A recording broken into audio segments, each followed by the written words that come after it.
Hello. Welcome everyone to session 2 of the Bonegarden. Everyone grab your bonies.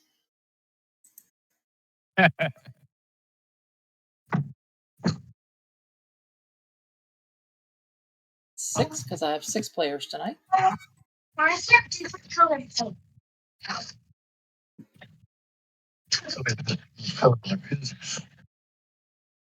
Okay. Sure.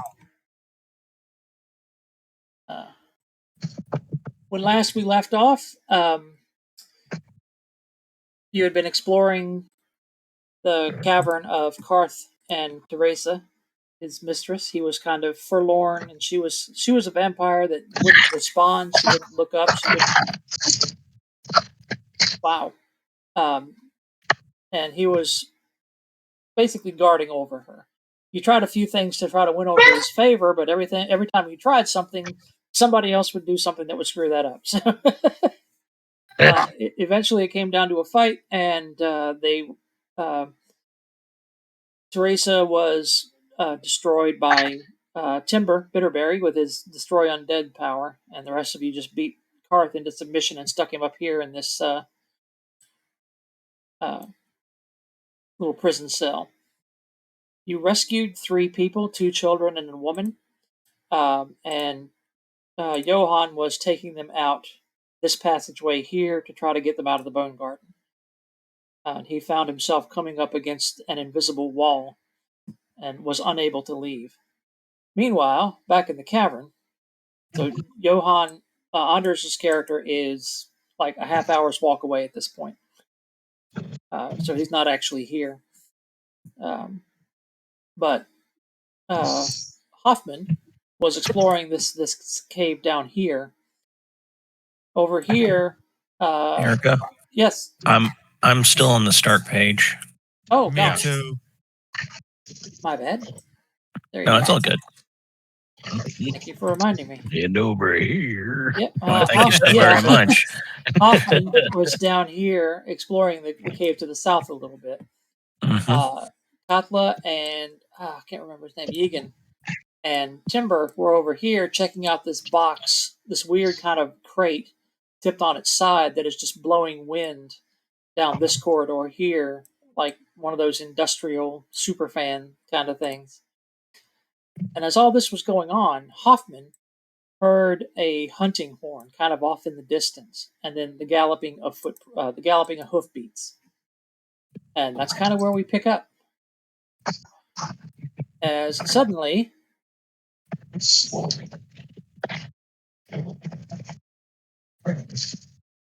Hey, I'm pretty sure I'm with other people. Yeah, you're right here. Right. I can see myself, but right. Everything else is grayed out. Yeah. If you look over here, like you can see some of the tokens caught in the rays.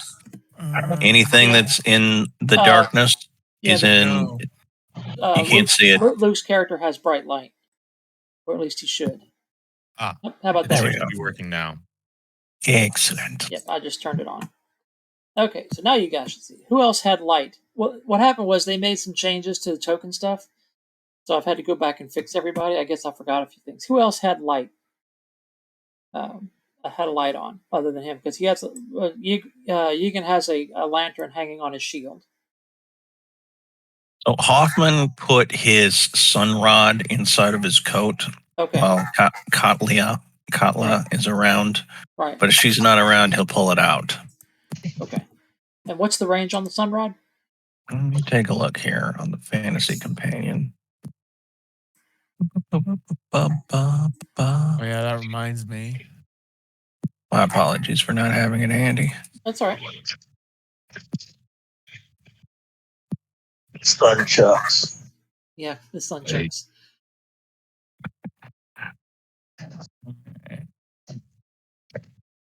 Bear yourselves, creatures of evil.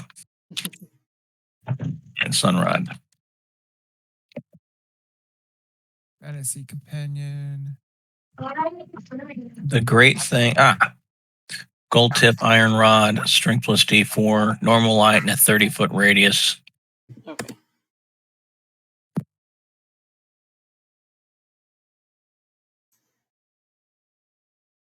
There you go. How's that? Yes, thank you so very much. All right. Now, So the if way I'm this in a works, space, the way this works when I'm using the dynamic lighting, if you can see it, your character can see it. So, Okay, good. those of you who saw just what just happened, Yeah. these guys basically charged out of the wall. They are strange, ghostly figures mounted on ghostly skeletal horses that just ride through. And I need everyone who is able to see that, what I did just there, make a fear check at -2. Spirit. That is a spirit check at -2. And if you, as a player, didn't see it because of where you're positioned in the dynamic lighting, then you don't have to make the roll because you didn't actually see the ghosts. Hoffman gets a 7. Okay. Can you tell me, did I have the light? Was it my bow that was making the light, I guess? Oh yeah. To make the rule. Well, it Just has wanna the make- light. It has the light trapping. I don't know if you could actually. I don't know. Well, I'll have to figure that out. All right. I just didn't know. So you let me know if you want me to roll or not.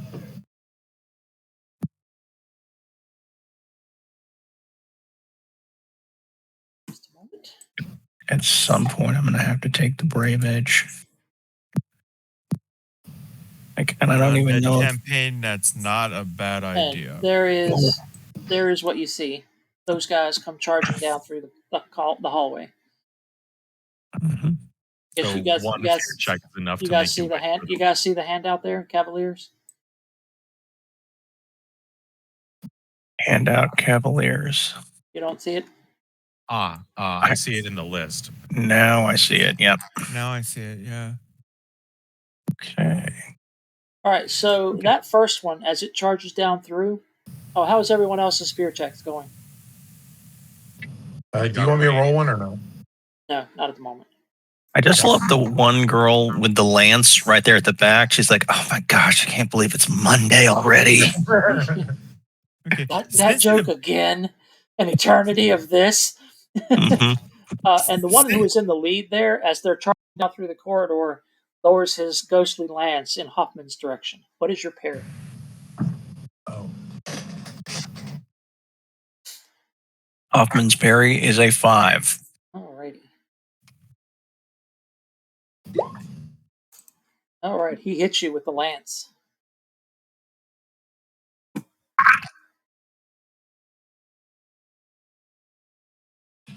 Is he Yeah. affected by the light in any way? Does not seem to be. Okay. Wait, that only applies to toughness. My damage on the lance here, hang on.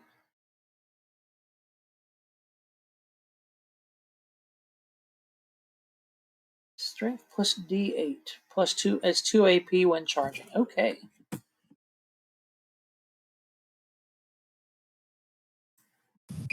Alright. So 8 Okay. damage, 2 AP. Okay. Here's the good news. Hoffman has Tinkerer's armor. Okay. His toughness is 9. Okay. So it just kind of tings off of you. Yep. Let me ungroup these guys. And down at the end of the corridor, these guys kind of swivel around. They wheel their horses around, for those of you who can see this, and start dismounting. Mm-hmm. Oh, that was nice. So I'll give cards to everyone here in just a minute. Hey, before initiative order starts, and I don't know if I can hear anything. I certainly can't see anything. Uh-huh. Being in the dark, I just want to cast dark vision. If you want me to wait for turn order, I will do that. You shouldn't be in the dark anymore. Maybe No, try I am in refreshing. the dark. All of the area looks like it was previously explored. Yeah, I'm right next to you, and I have a lantern. Okay. You shouldn't be in the dark. Vision might not be turned on. Remember, they did some weird stuff with the. Yeah. So with I visions. might need to make a fear check, especially if you're Right. illuminating the thing. Okay. Johan got a black joker. Unfortunately, he's not there, but everyone take a Benny anyway. Woo! He's good. He's good. Yeah.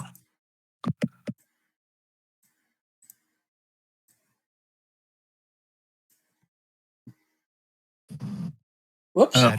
That is good for casting of the magicka.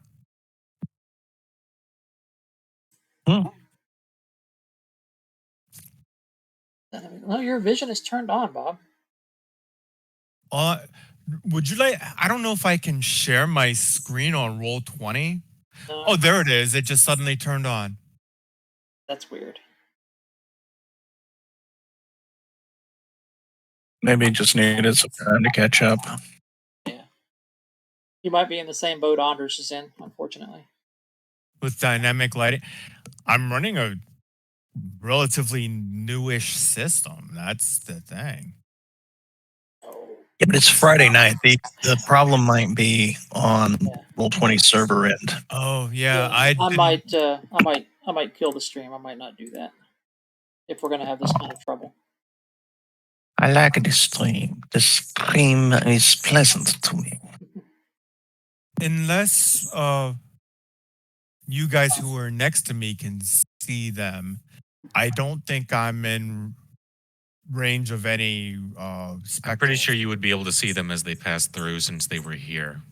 And also, Hoffman has a sunrod on him. You would have seen them because they just went through him. Sure. I'm not gonna argue that then. So it's a spirit. At -2. Yeah. Because they scary. Crap. Yeah, I will toss a Benny at that. I don't know if you can see that, Erica.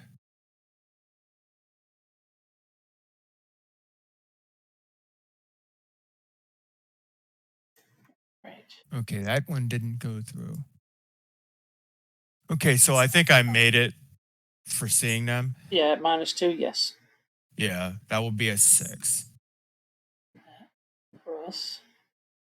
So I'm going to call that a Benny well spent. Yep.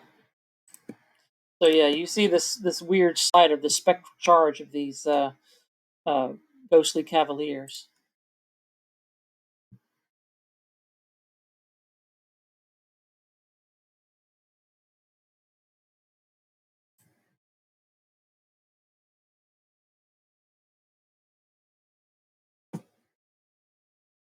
This is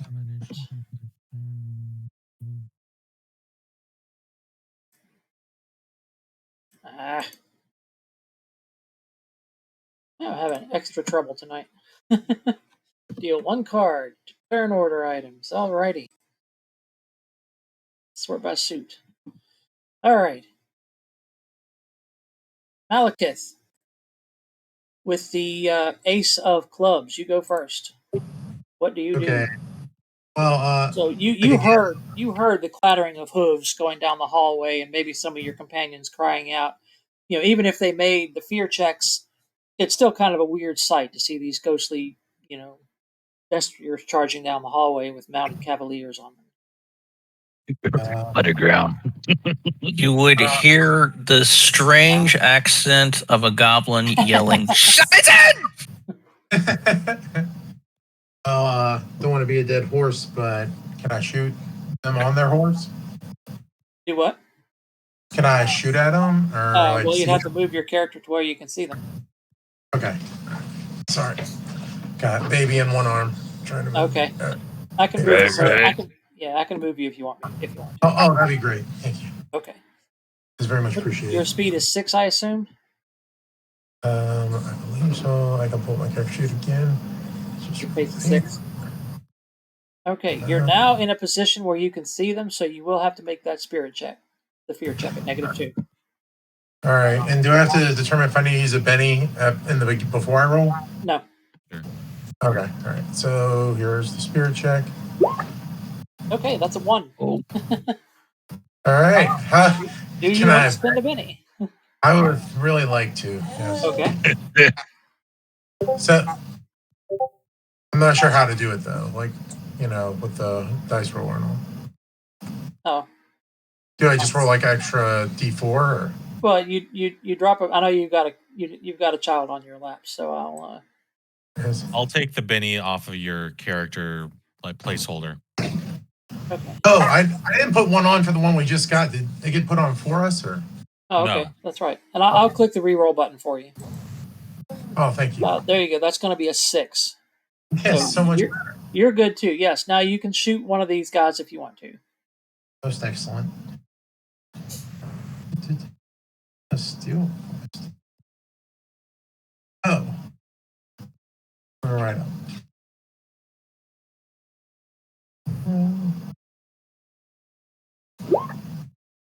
Oh. That will be a hit with a raise. Roll your damage. Nice.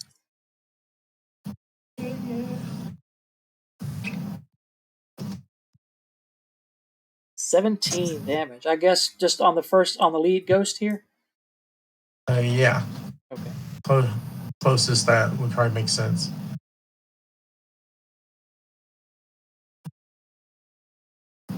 Nice.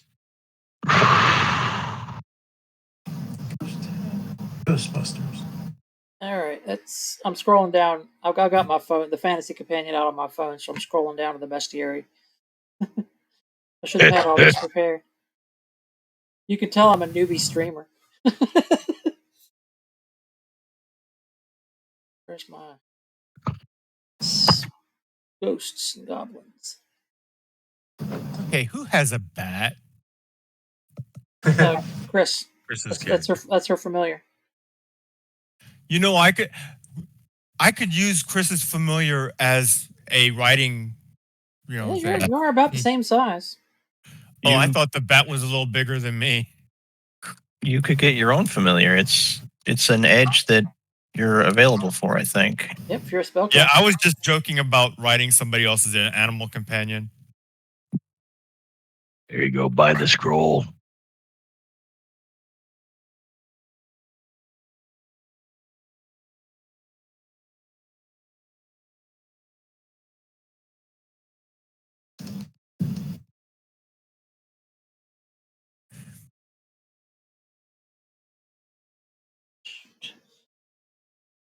These guys I'm are sorry. in the Savage Worlds bestiary, not the fantasy bestiary.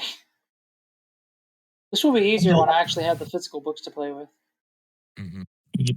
Hey, Luke, are you Hoffman? No. No, Okay. Dustin is Hoffman. Okay. No, I'm sorry. Was that intentional, Dustin, by the way? So, my character is actually based around the ballet Coppelia, Uh-huh. and Coppelia is based around this novel, Coppelius, and the main guy in there is actually named Hoffman. Right. So, ever being the opportunist, I ran with it. I was talking about, Ghost Dustin Hoffman. Yes, that's what helped me run with it. All right. I don't want This to break guy, turn. He is going to spend a DM Benny and try to soak.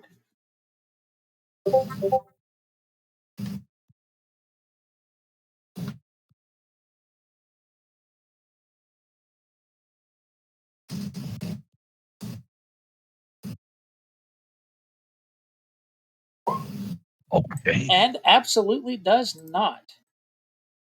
Excellent. Boosh. Hey, is he now fatigued? One of the ghosts just completely discorporates in front of you. I think he has bigger problems. Oh. As does his horse. Right, go to sleep. The skeletal horse just vanishes as well. Rourke, your turn.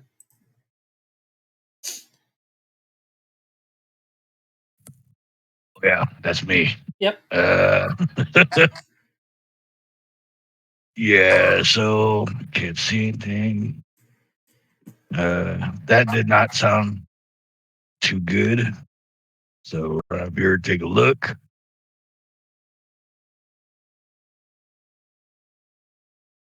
Still can't see anything. Oh, there they are. Yeah, now you can make your spirit check. I already made one earlier because I saw something. Oh, okay, gotcha. Good. in the edge. Right. Assumed I saw it, but yeah. All right. Well, Andres dropped in for a second and disappeared again. He has a lot of trouble with dynamic lighting, so Yeah. So yeah, fireball at these guys down here. uh-oh. Medium blast.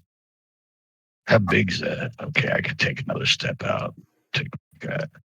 Over in player utilities, I have a medium blast template you can drop. Oh, there's not very many of them. I thought it was a full crew because of the picture. And there goes my lighting. Ugh. All right. Well, I would drag, but it looks like So you don't see anything?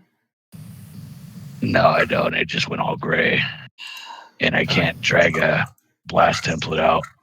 I can see. Oh. There we go. You got it dropped on Hoffman. Yeah, I moved it. Yeah, you can see these two guys. Right. Well, now all I can see is the darkness, whatever. All right, So hang on just a minute.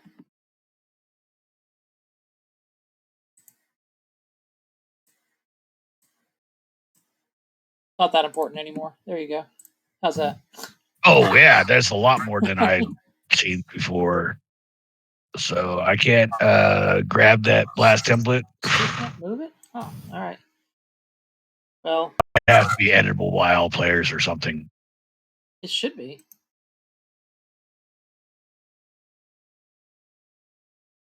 All I see is the bio and info, not the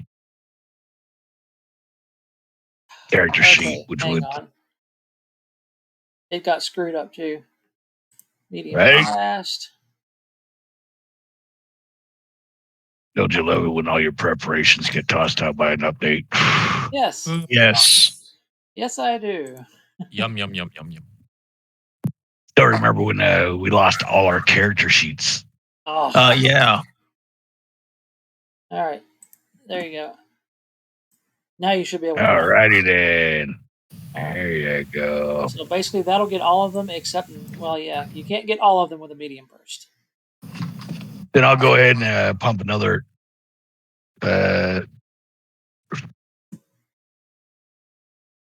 Make it a large blast. Yep. Editing I thought you control. said they now. ran out that way, this way. That'd be. You should be able to see now, Bob. Yeah, I can. Okay, good. I was like, if you still can't see. No. That's why I was asking. I thought they were all bunched up near Large the blast three will of get us. everything. You should be able to move large blast. No. Nope. Really? Well, that one ghost is halfway in a wall. It's a ghost. It doesn't matter. Nope. Right, hang on. On it. At least we know where it's at. Can be edited controlled by all players. You selected Do you token. have the All right. How about now? Nope. Do you have the token set to represent the blast template Yeah. under player utilities? Okay. And can be edited and controlled by is checked by next to Yep. Okay. Well, I've run out of things to try and help with. All right. Now, Right. how about now? There we go. That works. Okay. Good. Yeah. But it's already in position, so. Yeah. Here I was going to say time to escalate to tier 2 support, but Yeah. Who is that? in our case, I don't know. All right. So roll your casting.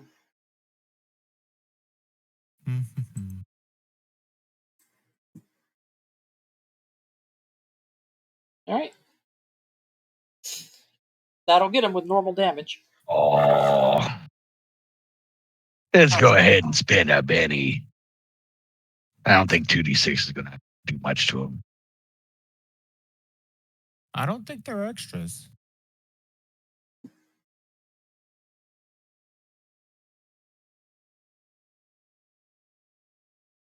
There you go. Alrighty. And roll damage twice. Twice. All right.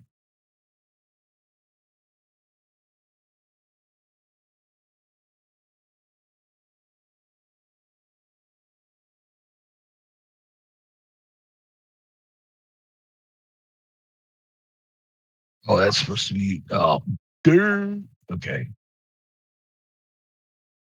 That's 17 damage. And 10. Alrighty. Whoosh.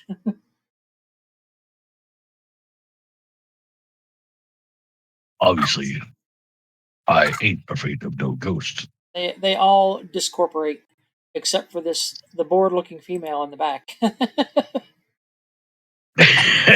Right? The teenage girl one. Yeah. She is shaken and looks absolutely enraged as the other cavaliers just kind of discorporate and their ectoplasm fades away with shrieking. Egan Silverhand, it is you. That's 1, 2, 3, 4, 5. Well, I don't want to go that far in.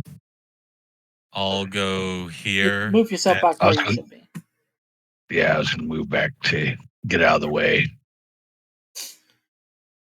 And say to the ghost, if you know what's good for you, you will leave before we send you on to the next world. And she replies as she's drawing her sword, "There is no next world. The Bonegarden is all that exists." And were you trying to make that like an intimidation check, or are you just going to stop there?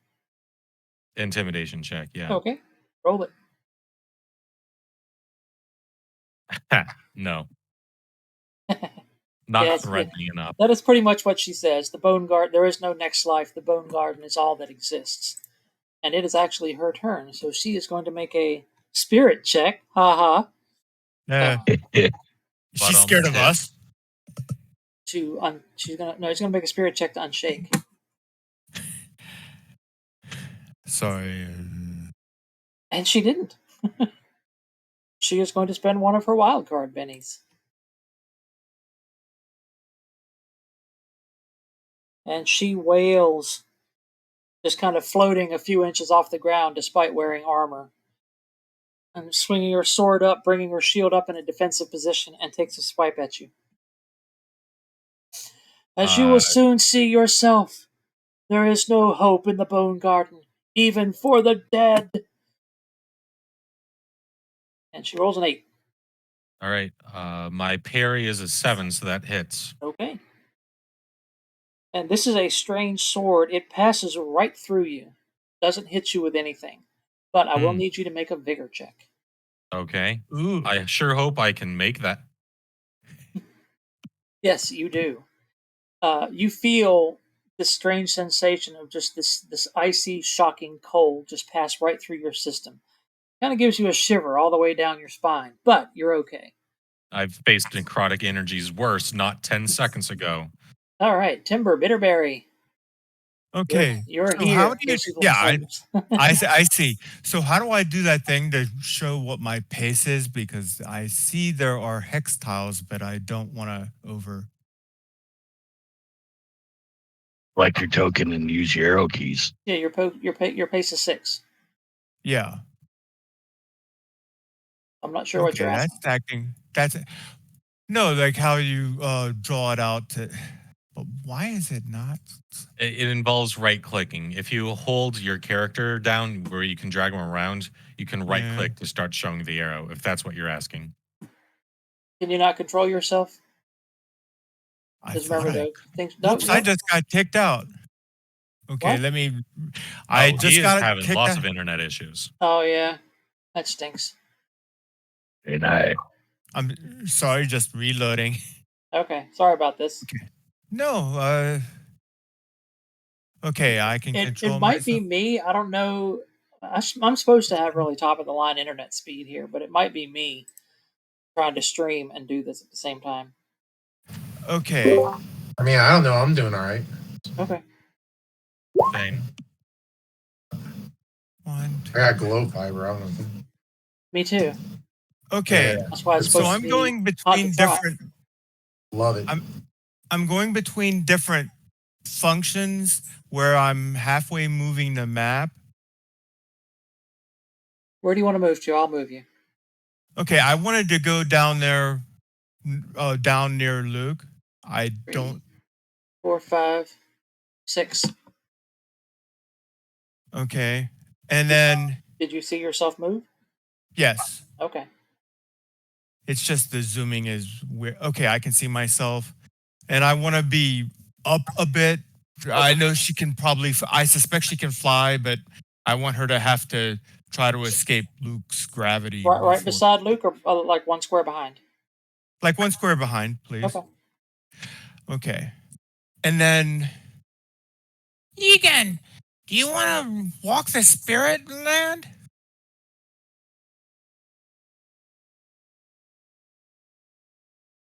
Luke? What? You Like- want to walk the spirit land? As in die? No.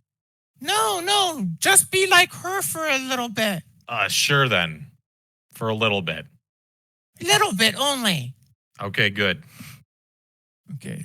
Oh, I have to re-pop my sheet out, but I will be casting.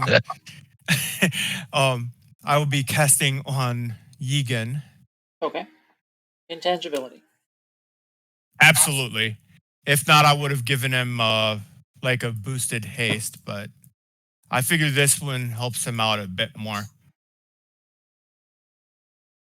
Because frankly, if I did that to myself, it doesn't really help us at all. All right. Go ahead and make your spell casting. Yeah. Grace of the ceiling, no. And we know you're doing that. So Hoffman, your turn. Okay, destroy undead. All right, so you're saying it's Hoffman's turn? Yep. Slow speed. All right, he is going to look over at the spectral maiden, Uh-huh. I'm and Hoffman is pretty empathetic for people that are in these kind of situations. Okay. But mercy is sometimes cruel. So he is going to level off with his Thundergreave, and he's going to move so he doesn't shoot his friend, but he's going to fire on her with it. Okay. Jeez. Okay. Sorry, Spirit Land don't like you. You're spending all those bennies, Bob? I just spent 2, and I had spent Okay. 1 before. Okay. But yeah, I just said, Spirit Land doesn't like you. All right. So roll you can move. You want to move off to like down here, Dustin? Yes, I do. All right. Is this magical? Well, I guess it is your This- tinkering. So- Yeah, it's my Tinkerer power. Okay.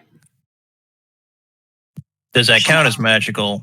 I would think so. Yeah, a certain type Cool. of magic. It's an arcane background. Oh, that is a hit with a raise. No innocent bystander for Egan. Which is nice. Yep. Day, you are blessed, my friend.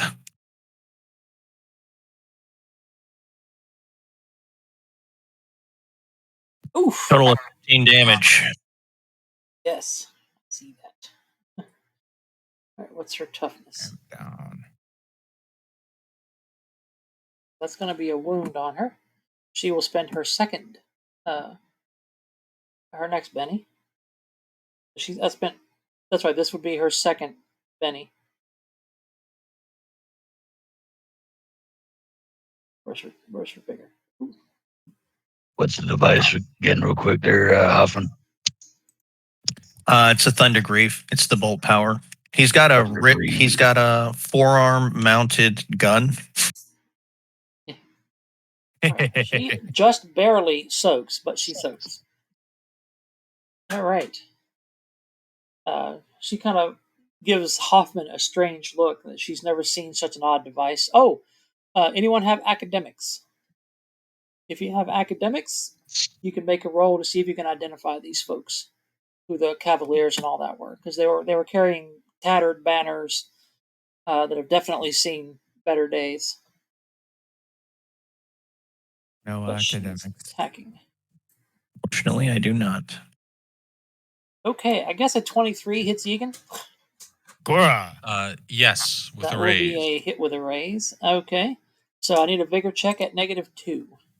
Okay.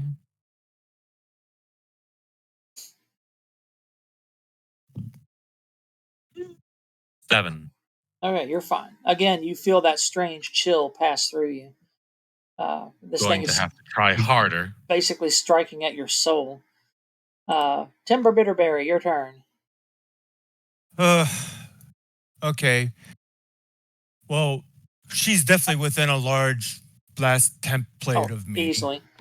Oh, Yeah, and I'm gonna Rourke, I spend. see you succeeded on your academics check. You remember from basically with academics, because this is ancient history. 200 years ago, there was an order of cavaliers that was decimated and shamed on a battlefield for cowardice. Uh, their bodies were apparently buried in some undisclosed location, and apparently it was somewhere in the Bonegarden, because here they are. And exclamation point. So I'm going to spend 2 power points Okay. and try to destroy that witch. Okay. Okay, I'm not doing my last penny on that, even though it's a poor roll. That shakes her again. So she kind of backs away a little bit as you flood the area with positive energy. She wails and hisses, points her sword at you. Alakith. Take that, you foul beast! Your turn, Rick. You still with us? Are you muted? Yeah. Sorry. Okay. All right, no problem. I know you got a baby on your lap. Yeah. I was like trying to. Oh. I think I'm left-handed. So. Hi, baby. Hi. Yeah. Maggie said hi. She like if the video was on, you see she just like raises her hand like to summon you. So, but all right. I guess can I shoot the board-looking ghost? Yes, you may shoot her. Now, the Savage Worlds has a rule. I know you're new to Savage Worlds. Savage Worlds has a rule called Innocent Bystander. Because Yegan is standing here, if you roll a 1 on your shooting die and a miss on your wild die, you will hit him. But It's only if okay, I both of can those take things happen? Right. All right. Pretty sure. I mean, I know. Your skill is so high that it's unlikely to happen, but I just want to Yeah, let you like know. it's the famous last words of anybody to be like, yeah, Right, there's yeah. no. Anybody can So, roll a crit fail no matter what their skill is. Yeah. Hey, check it out. I just failed like 3 times on a simple spell. Well, he's got like a D12 plus 4 shooting. It's insane. Yeah. Wow. Yeah, you're good. That's another hit with a raise. Roll your damage. All my guy's ever done is like a fight from the back. It's the only reason I'm alive. All right, here's the roll coming up. There you go. 17 damage. I remember that's AP 2 because of the light. That's right. Oh, sweet. All right. So her toughness is 6. That's 2 wounds. Stop, eh? I'm mute a little.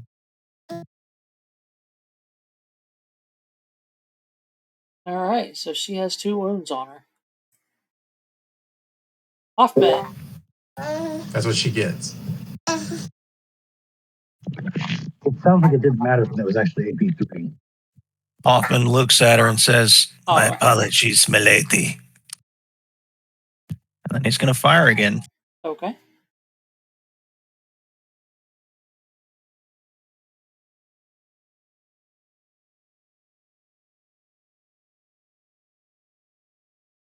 Woof. That's a hit with a raise. Oh. Another 15. Another wound, and she disappears with a gut wrenching, hideous wail. She vanishes. May you find peace. And Well, down good here, job, Doc. down here, there is still that one guy's lance, the mounted lance. Hoffman's going to walk down there to look at it and call for Mr. Rourke, since he seems to be our magical expert. Mr. Rourke, step in. Are you hurt? Oh, yes. Let's investigate these artifacts. Okay. Actually, I want to go where she was. Do you have Detect Arcana? Yes. Okay. Give us a roll.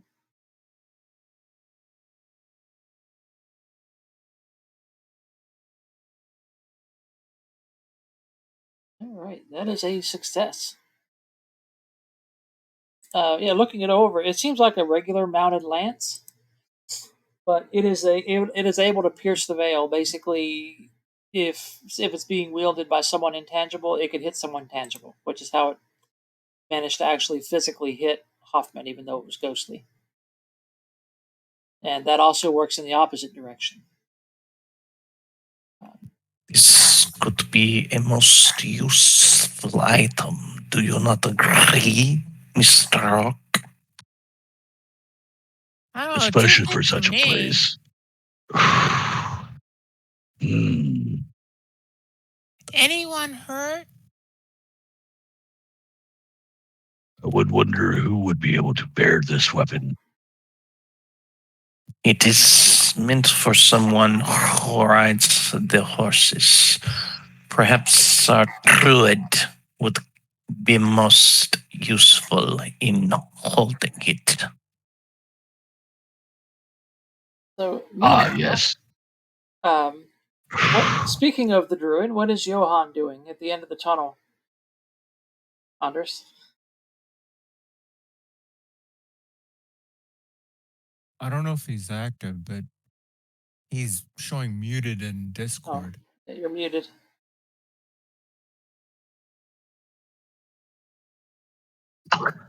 He's running back frantically. Okay. Are you still carrying the three, the woman and the two children? No, he leaves it. Oh, okay.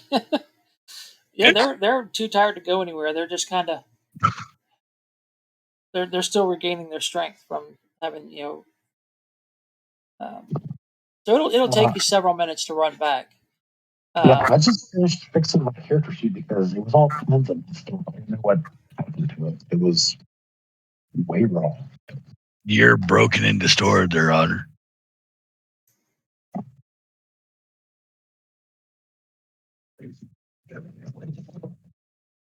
All right, so he's running back frantically. What are the rest of you guys doing? So there's this weird windy passageway up here. There's actually a flight of stairs going up down here. So there was a barrier back where we first came from, right? That was back this way.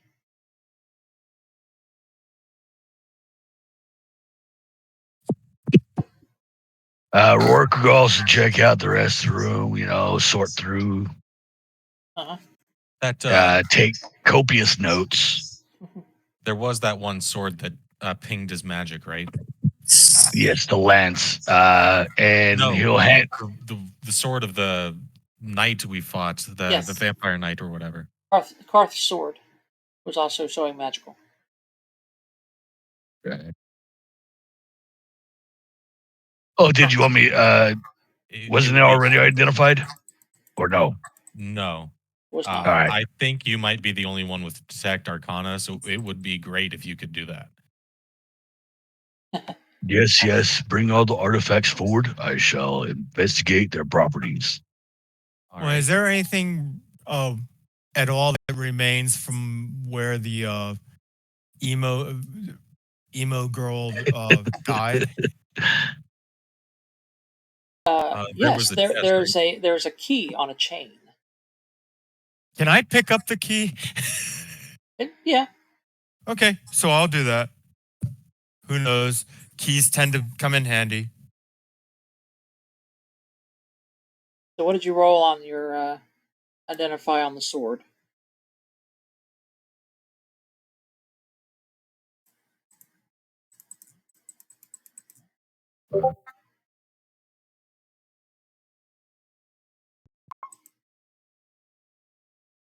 Five.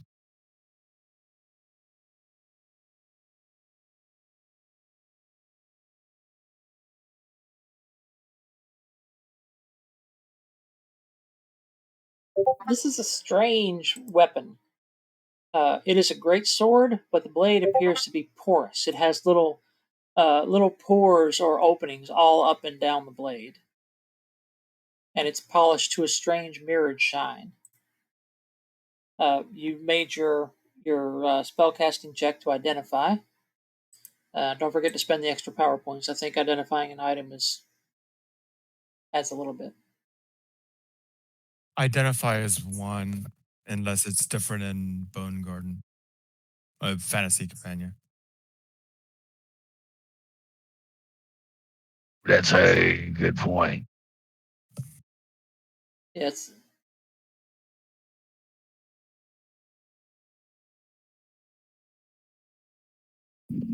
All right. This weapon. Healing.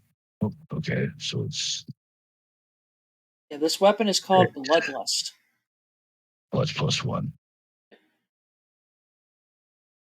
The weapon is called Bloodlust. It is basically it's a magic sword. Basically +1 to hit and damage. In Savage Worlds, which is actually pretty good. Right. And with every hit, the victim also has to make a vigor check or take a level of fatigue from blood drain. Very cool. Longsword, I imagine. Great sword. Ah. And of It's course, called what? the fatigue part only works on something that has blood, of course. It's Yeah. called blood. It's called Bloodlust.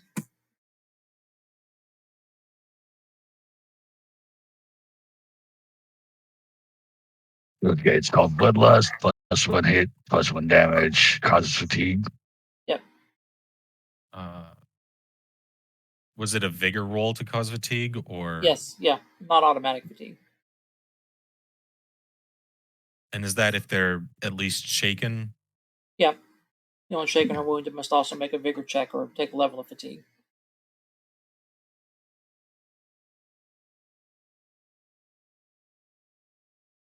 Right. So Rourke starts explaining all these aspects of the sword and lance in a very dry academic tone.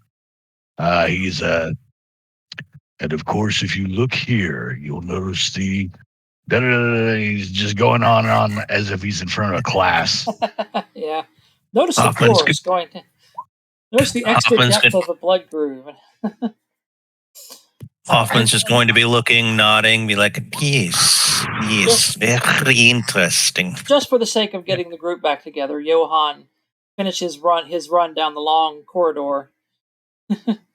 That's why that's why he takes so long to explain. I'm He's really- still talking. Yeah. I'm just about falling asleep during a lecture. I'm like, big people don't know how to do magic. So you're back with us, Anders, if you want to tell everyone what you've discovered. Hey, guys! You can't get out of here. It's like blocked off. There's some kind of force field, and it won't let me log out. Have you guys tried to log out? Because I can't log out. We can't leave. Yeah, the button's grayed out.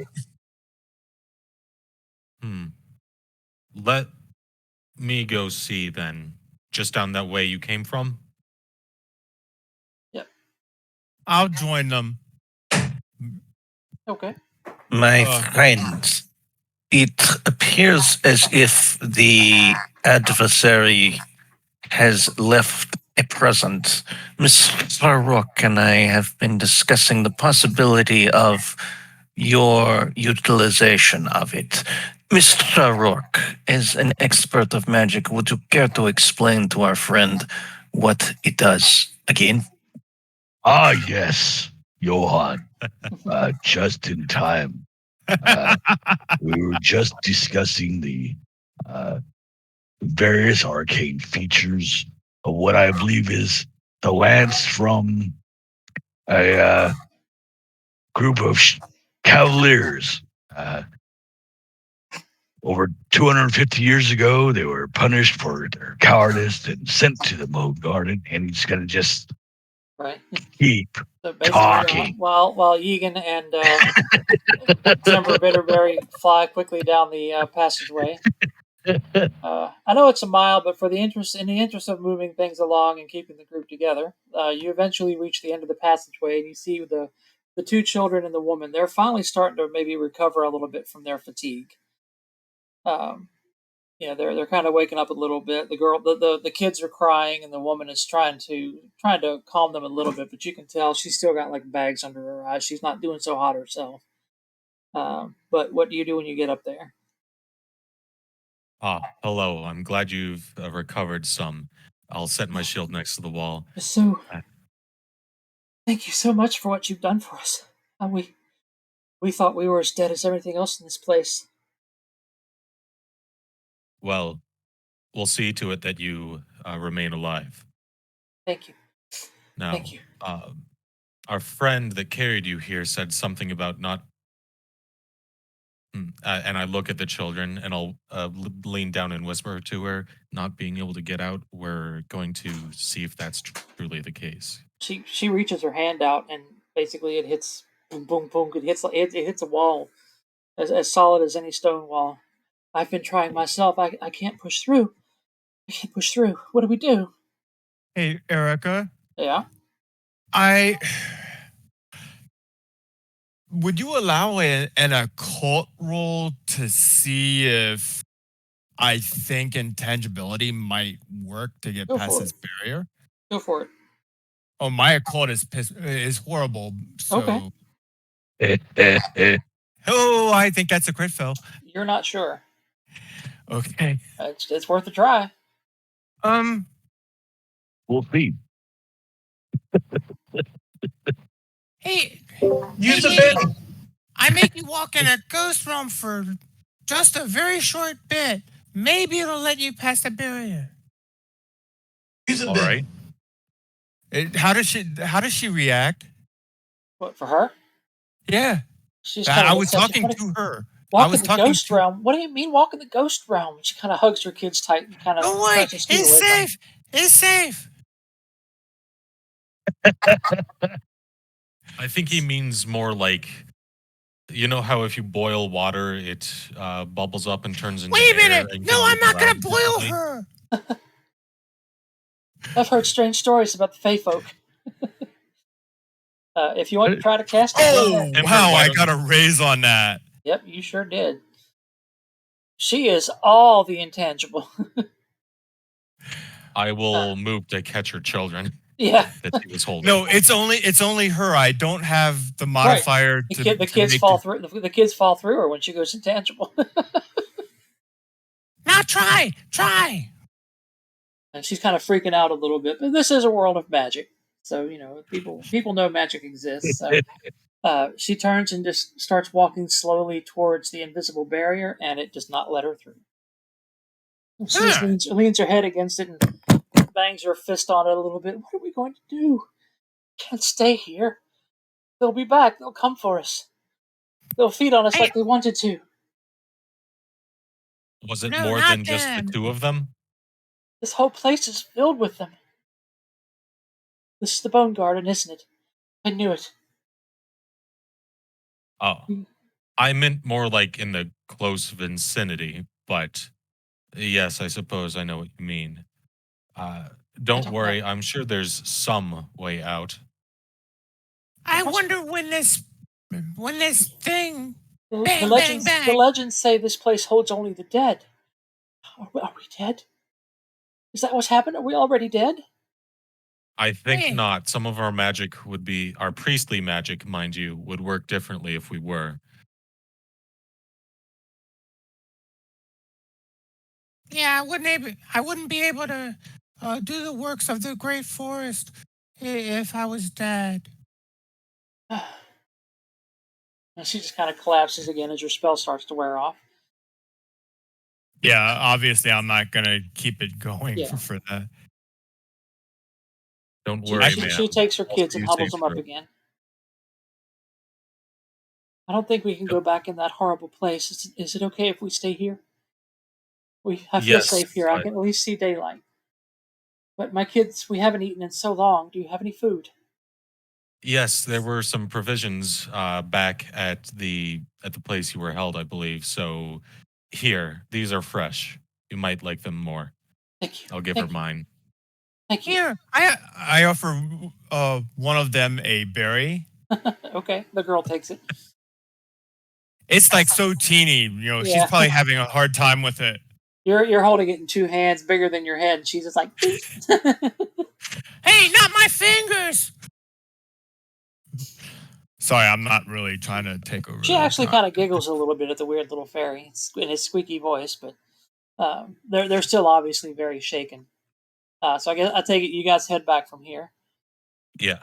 Okay, so we can get the whole group together again, as Johan is still trying to explain what exactly he was talking about. There we go. Oh, Yeah. that I will worked. actually rest on one of the bigs. Just maybe hopefully get some power back, but otherwise just saving my wings. Thank you, Dustin. You're welcome. There you go. I'm shrinking. Well, I'm trying to get you the right size. Right. These are 140s, I think. Oh, there you go. Thank you. Sorry, I didn't mean to That's all right. sidetrack. So basically, we'll let the whole group get back together again. Okay.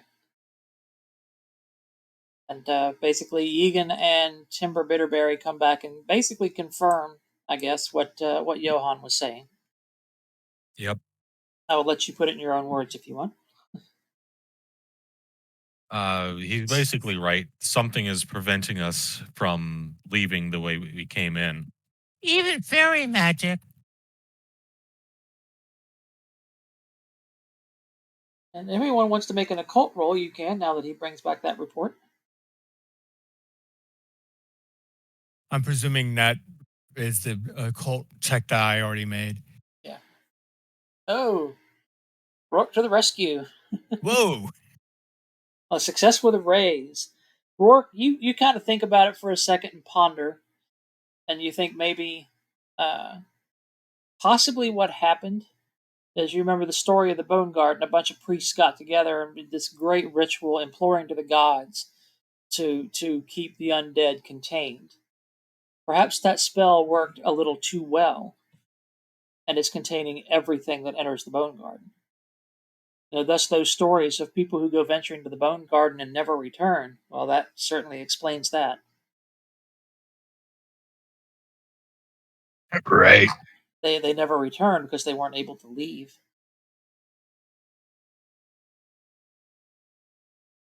Which, of course, means we must travel to at least the location where the ritual took place. Perhaps we could find some method to bypass the barrier.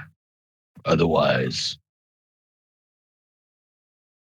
we may be here for a while. Well, power of force still works here somewhat. I believe it's just Still, a it's barrier. not cutting off. Yes, we have Everything. not been abandoned. We are not in another realm. We are just behind a very powerful barrier, which we need to find a method to traverse without reducing the defenses of the Bone Garden itself. I think that if the gods made this spare, then they can. Do we know the? That makes sense. Or if not one of them, their representatives. Yes. If spirit walking worked, then any ghost could get out.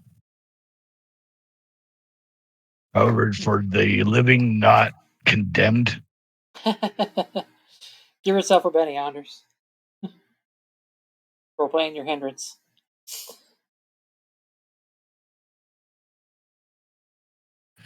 Johan is walking back and forth, muttering about not being able to get out. Why can't you log out? Why isn't anyone else worried about this? perhaps a I'm nap. gonna have to do a bug report and everything.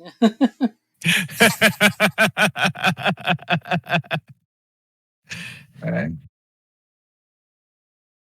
All right, so there's these stairs here. If everyone sees these down here, they kind of lead. They look like they lead up. There's no light coming, and then of course there's this passageway here, which hasn't been thoroughly explored yet, but has the huge, like, industrial fan blowing down that hallway. Oh, I thought those were giant webs. Nope, that's the wind. Nice. Okay, that's Another thing to identify, probably. Well, if we're going into big gust of wind, it would be real helpful if I could have some help. Hoffman is going to look at his jacket and he's going to open up a little pocket. And he's going to nudge down. It's like, do you wish to borrow? Yeah, all right. I consider it for like a moment and then look around at everybody else and, okay. Which way are you guys deciding to go? I say we go south first to leave the box of wind alone for now. Assuming south is downwards. Okay. I agree. However, if we are going to be here for any amount of time, it may be a good idea to establish a base of operations. If we complete clearing this place out, we know it is safe to return. And if need be, rest. And he nods over to at Johan, who definitely needs a nap. He's still muttering to himself. I'll say to him, take heart, Johan. We will stick with you.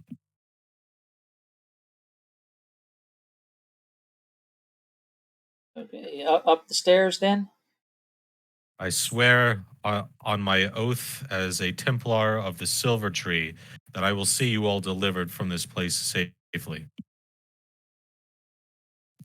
This creates a new problem for your tribe. Yes, Mr. Cleric? If we cannot escape the Bonegarden, there is no way to bring the Silver Tree to your people. The Silver Tree is already present. I'm searching for an artifact of it. A seed. I believe I've mentioned this, but Yes. for now my people should still be safe and provided for.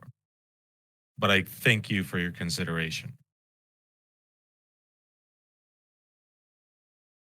Was this a lockable door? Yes. Okay. Perhaps the key that Timber picked up? That's just some random piece of metal. Who knows what that... I'll come out of the pocket and see if that key works. It is far too delicate and small a key to work on that door. Okay. Also, are there any markings on the key? The part that you hold is kind of heart shaped. Okay. Actually, it goes to the jewelry box you found and already smashed open. Well, A few minutes looking over the treasure you've got, you realize, oh wait, it fits that jewelry box. I consider the key for whether it's actually like It neat looks like it's looking. made out of silver, so it might be worth something.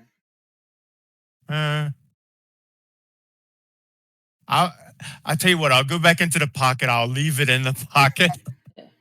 You're able to find keys, Rourke, that will lock this door. Perhaps we should Wait. give them to that woman.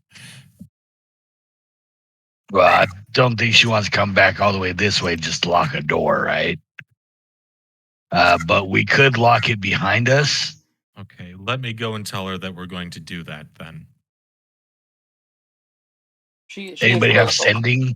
Yes. Yeah. So the way I'll explain it to her Yeah. is that we're going to explore more of these caverns to see what's around, and we'll lock the door behind us so that they would be safe no matter where we are.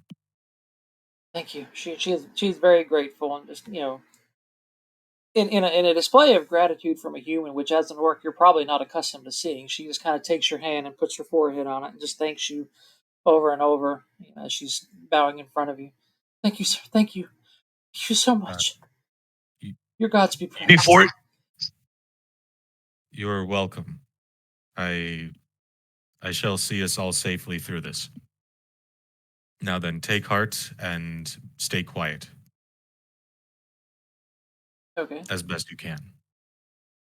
Rourke is saying before he leaves, Rourke has an idea. yeah. You know how the cantrips in fantasy, right? Yeah. So Rourke has teleport and gate. Okay. Basically, And so what you want to do is make a small one, yeah, just enough, like you get your can't pass through, get your face to her, talk to her. right? Like a friggin' John Cena meme. Yeah. No, just be. You sure Wait a about minute. that? We've already kind of scared this lady's wits. One way or the other, No, just you're able to get the message just to her, and she's grateful. yeah. Well, that's the thing is that he ran all the way back to talk to her, right? Yeah. And Rourke doesn't have the idea until then. And they've already been talking. And then he says, "Wait, what if I did this?" And so what I wanted to try to do was a cantrip just for a teleport, so we could talk at a distance, like the sending. But it's just it's not you're good. Right. Yeah. Not big enough to pass through. Sure. Just You're teleporting your voice to her, basically. It's sort of a yeah. yeah, just like a very small. That's a cool use of that. Little gate. Yeah. Okay, that's fine. So who's going up the stairs first, if that's the way you're going? It's your boy. I thought your name was Yigan.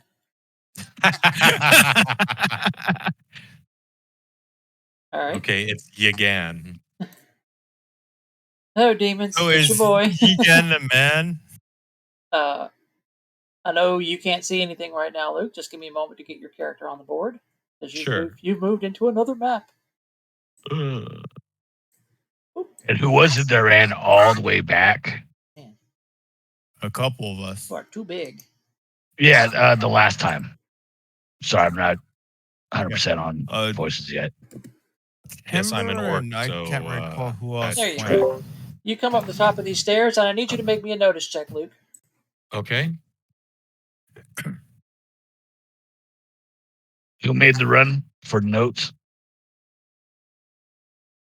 Timber, and I'm not sure who else went. Egan.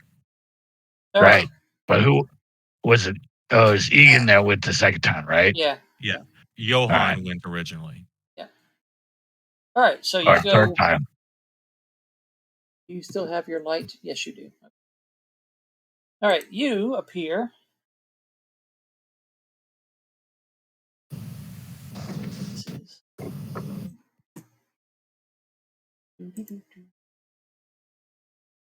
He described the room to you. But that notice check was basically you're in a small, like mausoleum-like space, Luke. Okay. You can see I know the rest of you guys can't see this. You're not on the page yet. 2, 3, 4 sarcophaguses carved out of stone. There is a door here that is closed. And as you can see, there's this weird black tarry substance all over the floor. And what your notice check was, like, you kind of look at it for a second as you're looking around the room, getting your bearings on where you are, and you look back and you notice that it seems to have moved in some places. So you look at it again, you got a really good notice roll, and you notice that the ooze is slowly moving its way towards you. All right, I'll yell back to the people waiting on me. Some kind of monstrous shadow up here. I can only assume it's dangerous. Does anyone have weapons of a chemical or light variety? Hoffman is going to blow on his knuckles and rub them on his jacket and say, "Why, yes, of course. You have someone of such talent." Then I shall guard you while you attack it. I will. Read the description of the room to you. Yay. Actually, I guess by definition, that puts me This room there. contains 4 stone vaults arranged in neat lines across the room. Pulled around the base of these burial chambers is what appears to be strange black tarry slime that adheres to the headstones. Strange tar-like substance. Right. Okay. So who would be up in the upper room now?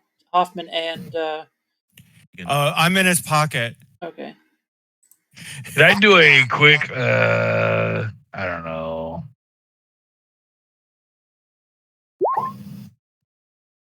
Academics, maybe? To make sense of both the description of the room ahead and the call for, against light. Yeah. Or whatever. 7, nice.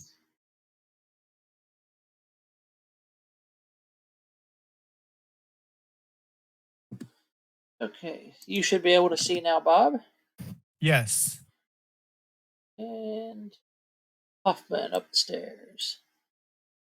You guys, minis are way too big. Whoops. Why do they call them minis? I don't know.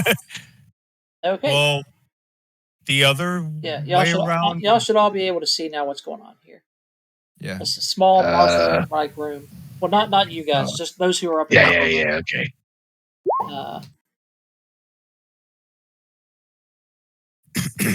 All right. So Hoffman has blast. He's going to look to his 2 compatriots and he's going to pull out this vial. And he's just going to nod to signal to be ready. And when they nod back, he's going to toss it. Okay, just a moment. While you're getting everything ready, I'll need to give cards. Oops, hang on. I don't think are we supposed to see that? What's that? 14C. 14C. No, not really. I mean, it doesn't matter. That's a note for me to see which part of the book it's in. I see. I was putting them on map layer instead of token layer. Alrighty. Or GM layer. Yeah. So many darn layers. Yeah. Well, it's comes in there we handy. go. All right. So these guys. Yeah, those are the 3 weird black oozes. Turn. And after the first round of combat, I'll give you guys the rest of your turns. Okay. Right. Did Rourke come up with anything about the black ooze? Oh. I mean, the tar-like substance? Yeah. They are probably oozes of some kind.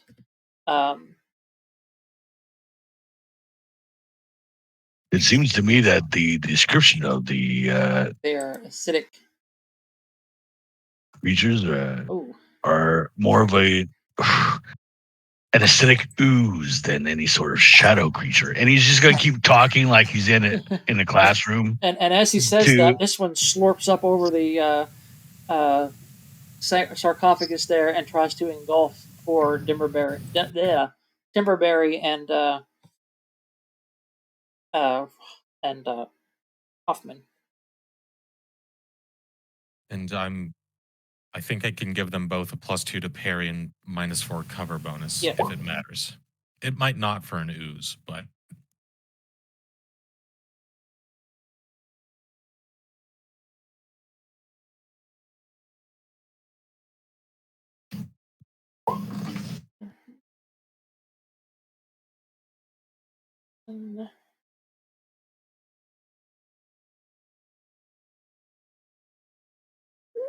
Ooze.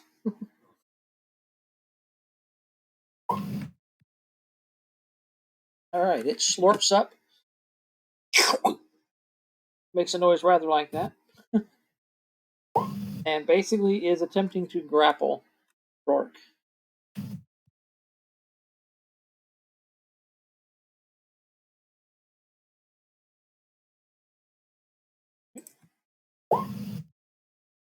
Rourke, you may make a opposed athletics check.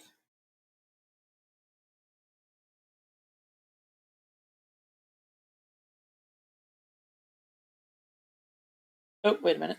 I rolled the wrong dice. Hang on. It makes an athletics check. So it's athletics check. Well, not a whole lot better, despite being a better die. So that is your difficulty, Hoffman. Roll to resist the entangle.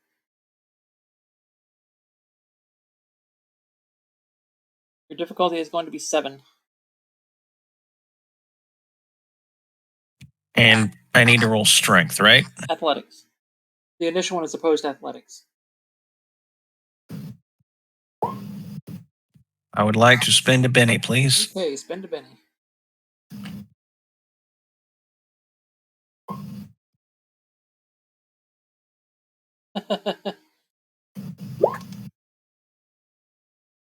Okay, that's better.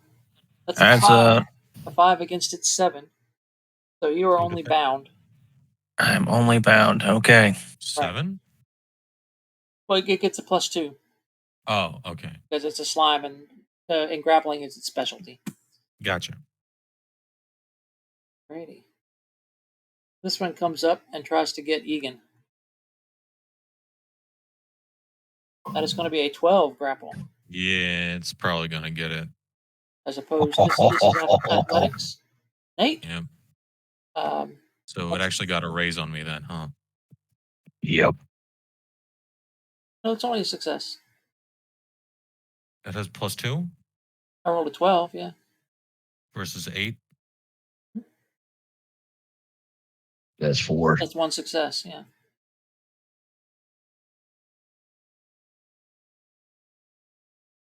If I'd gotten a 16, that would be 2 successes. Oh, okay. I thought opposed tests were like if you got at least the success by at least 1 point, it was a success, and by at least 4, it was a raise. But Oh, you're right. Yeah, my bad. Thank you. sure, yeah. So yes, you are entangled. Congratulations, you here, just entangled yourself. Yeah. Well, And this one, well, actually, Hoffman and Yegan roll a d6. Whoever rolls lower gets another grappler.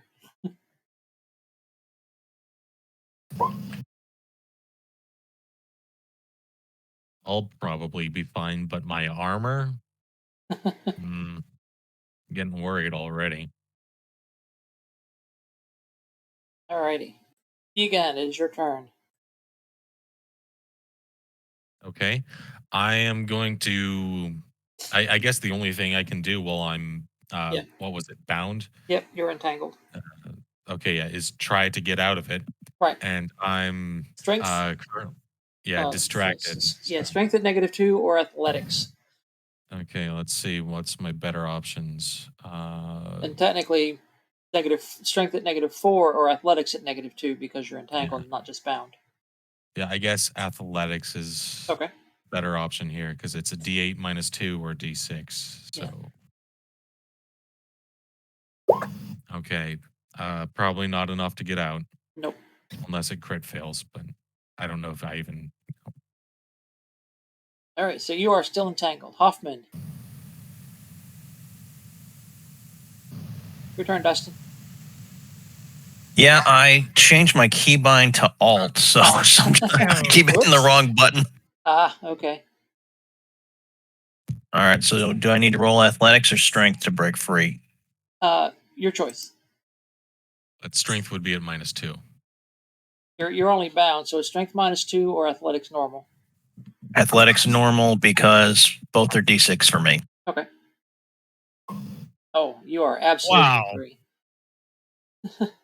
You tear yourself free from this thing.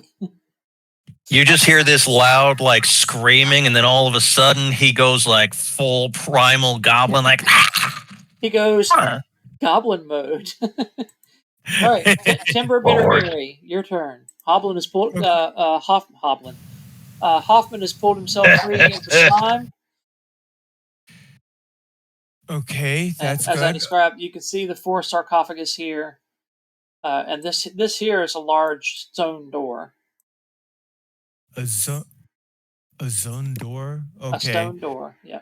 Oh, sorry. I think I was Anders for a moment because I thought you said zone door, like it'll warp us to another realm. I pull myself out of Hoffman's pocket a little bit, and I say a prayer and cast sanctuary on this fellow. Okay, what does that do? Okay, that's sanctuary. Anything that wants to attack, if it succeeds, anything that wants to attack him has to make Spirit check to do so or lose the action. Okay. Yeah. Okay, I get a free reroll because I'm that's a faith check and I have a holy symbol. Holy symbol, yeah. Okay. I forgot to do that with my intangibility before, but it's done. There you go. You finally rolled something. Any bonus for a raise? I don't think so. Yes, spirit checks are made at minus 2. Okay. So the slime that Hoffman escaped from has to make a spirit roll at -2 or not be able to attack? Yeah. I don't know about a grapple that's already been done. He's escaped from it, so. Okay, and so the rest of you, you're now getting, you guys are hearing them calling out and yelling about oozes and slimes and whatnot. I guess the rest of you are coming up the stairs?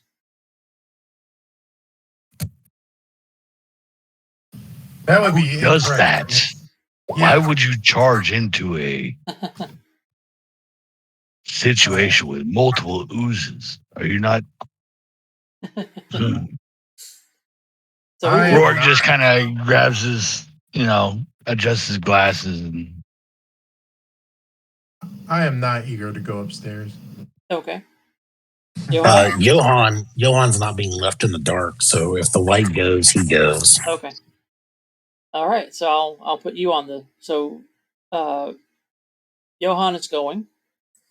I'll put you on the page here in a second, Anders. And Rourke and Malekith are staying back for now. No, Rourke is walking forward. Okay. He's gonna, clear the ground, but he's not gonna rush in because why would you rush in at a news? True. I'll just pick up the rear. Okay. Let me find everyone. Johan, I'll just put you on the board somewhere. Are you having trouble with dynamic lighting, Anders? Is it giving you trouble?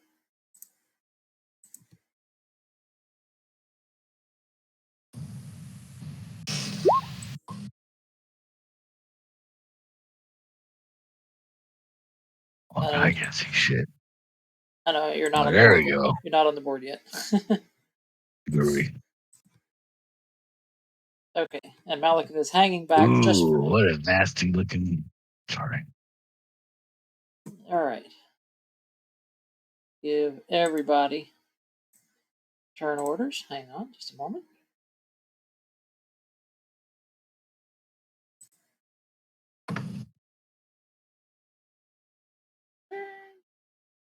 Deal 1 card to turn order.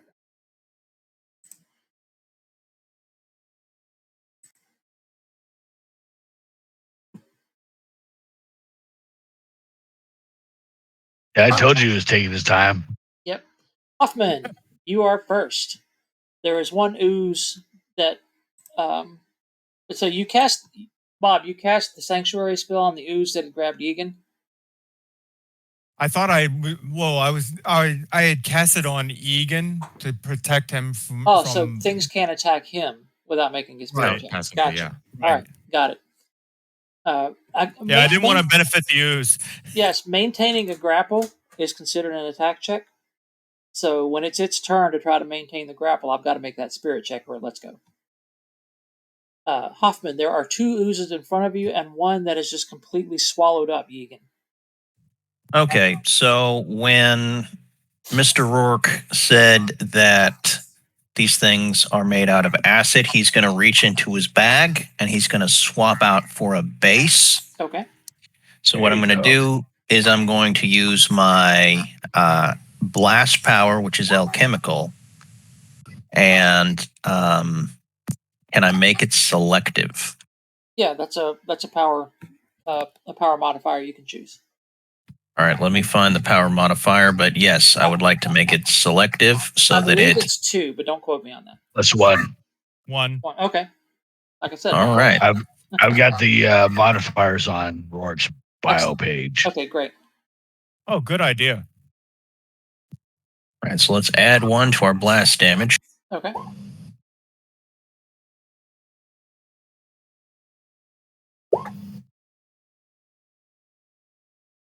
I don't think a 3 will get it off, so we're going to spend another penny. It fizzles.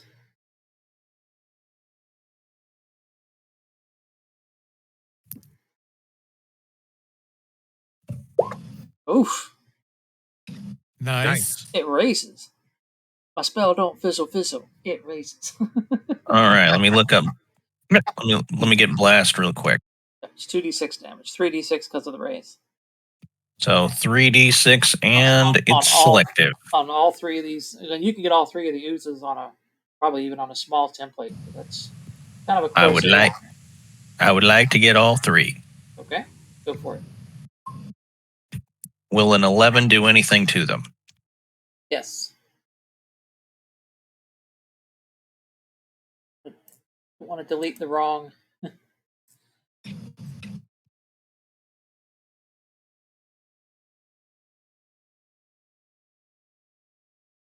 Yes, they all kind of as you drop the base on them.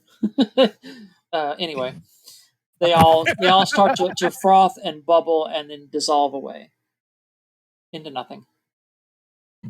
Excellent work, Hoffman. You were just the guy for the job. Yes. Thank you very much, Herr Paladin. Oh, well, just in case anything comes up, you still have the sanctuary for like 4 rounds now. It's worth something. Last cost 3 points, so that total cost me 4. Oh, and Sanctuary doesn't help if you attack. Like, once you attack the creature, that removes the Sanctuary for you. Yes. That's probably Yeah, good. sorry, I should have said. Oh, did he? Oh. He cast blast, right? Oh, yeah. Yes, so it's not for me, but you didn't do anything, Luke, so I think you're still good. I wasn't targeted, I think. No, I only got 1 person. I don't have that much power at this moment. Okay. Why Rourke was bringing up a nap. So I will go on ahead and put everyone on, because I know not all the minis are going to easily fit here, but I'll put everyone on the right, so at least Rick can see what's going on. Yeah. All right. So there's 3 sarcophagi in here. If anyone wants to go tomb 4. raiding, now's a good time. Oh, Thank 4. Okay. Thank you.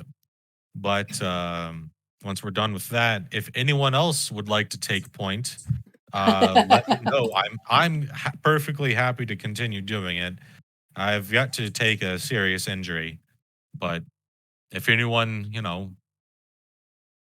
gets bored of just waiting around, let me know. Yeah, all 3 oozes are down then. Yes. All right. So Rourke would, of course, investigate the sarcophagi. And is that a door right there? Yes. I would warn against This is the door right here. just opening. Perhaps if we have one who is more investigative. However, Of course, that's me. do as you will. I will be investigating the sarcophagi. Yeah. I look at these massive doors. I presume they're entirely shut. Yep. It is a huge, heavy stone door, far too heavy for you to try and lift. Yeah. Or open up. I grunt and strain against it. Sorry, we're not going there.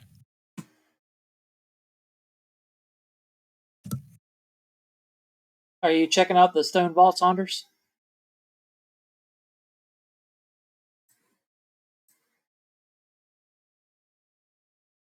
Oh, and actually, Did you ask me something? Yeah. Are you checking out the stone vaults? You're moving your character around. Yeah, you hear him muttering, maybe if I have to respawn, it'll let me log out. So he's getting really reckless. He just starts pulling off the lids and sarcophaguses. Rourke dodges, and he's going to stay back far enough behind the reckless barbarian, but he wants to see as well. Okay. So you're just pulling open the sarcophagus doors. I'm sorry, Andre. Is that what you said? The opening up the sarcophagus lids. Yeah, he's like, there's got to be some undead in here somewhere. There always is in these kinds of games. This first one here is empty. This one is empty. what's in there? This one is empty. But when you go to open up this one, I actually need you to make a strength check. It's been sealed. It's like goose. Yep.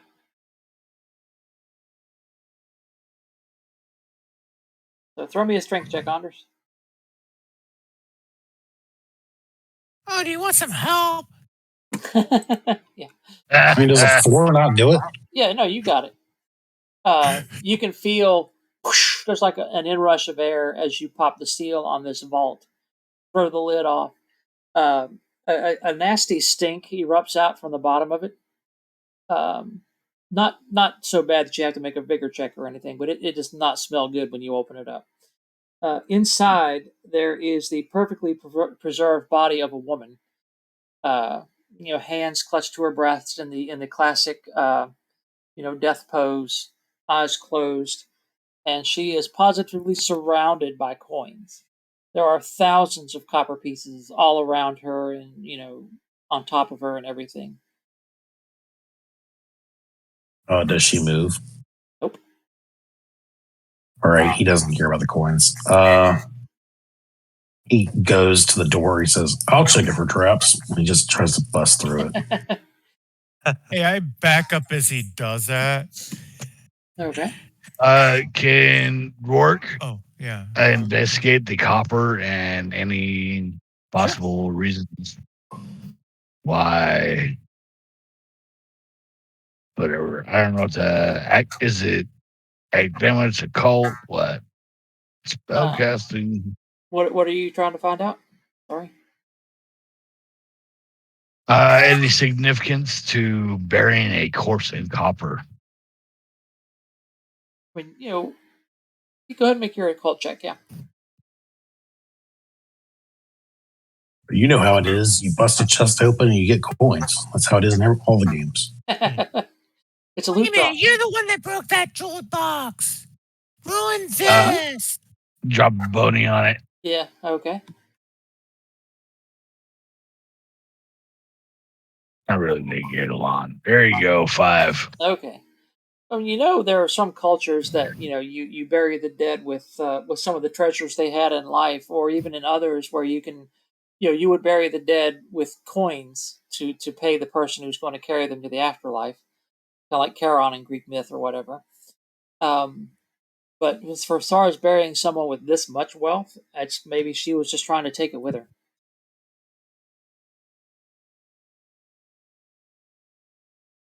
So you've opened the door, Johan? I just bust through it if it's not unlocked. Okay. You can see into the next room, I would assume. Yeah. Johan, smash! There is another room that's about the same size as the other one. With this one actually has like regular coffins instead of stone sarcophagus. You can see them, at least one in front of you and a couple others scattered around. And the woman in the stone coffin is still not moving. All right, is anyone else moving in to bring some light? I'll follow him. Okay. At this point, he tries to light a ball of fire in his hand. Let me see if he can do that. Hoffman's got his sun rod out, and he's going to walk in there. Okay. Just to be clear, there's nothing that pops up because of being buried in copper, right? No. All right. More of those oozes appear.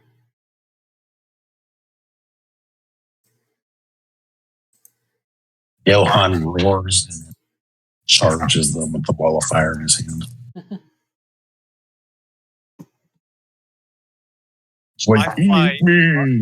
Actually, I don't know how much height there is to these rooms, but I'm going up as far as I can. All right, let me give everyone cards.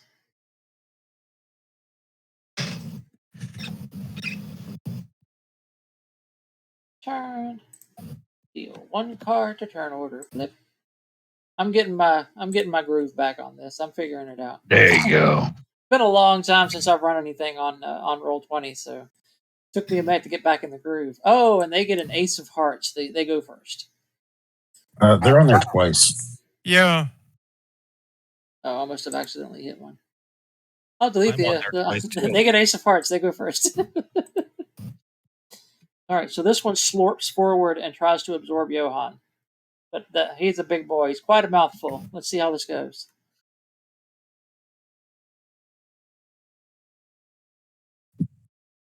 That's going to be a 9, opposed by your athletics. So I roll an athletics check? Yep. You are bound unless you want to spend a penny. No, I'm good. Okay. You are bound. And poor Hoffman there, slurp. This one goes up and tries to get Hoffman again. Is there a size bonus difference? Please don't say so. These guys they're normal size, so they're size 0. And I'm Still plus massive. 2. Huh? Still gargantuan to me. You have a plus 2? Yeah. Okay. Yeah, so you got a 9. You as a defender, you equaled the roll, so you are not bound. On Hoffman, that's going to be a 10.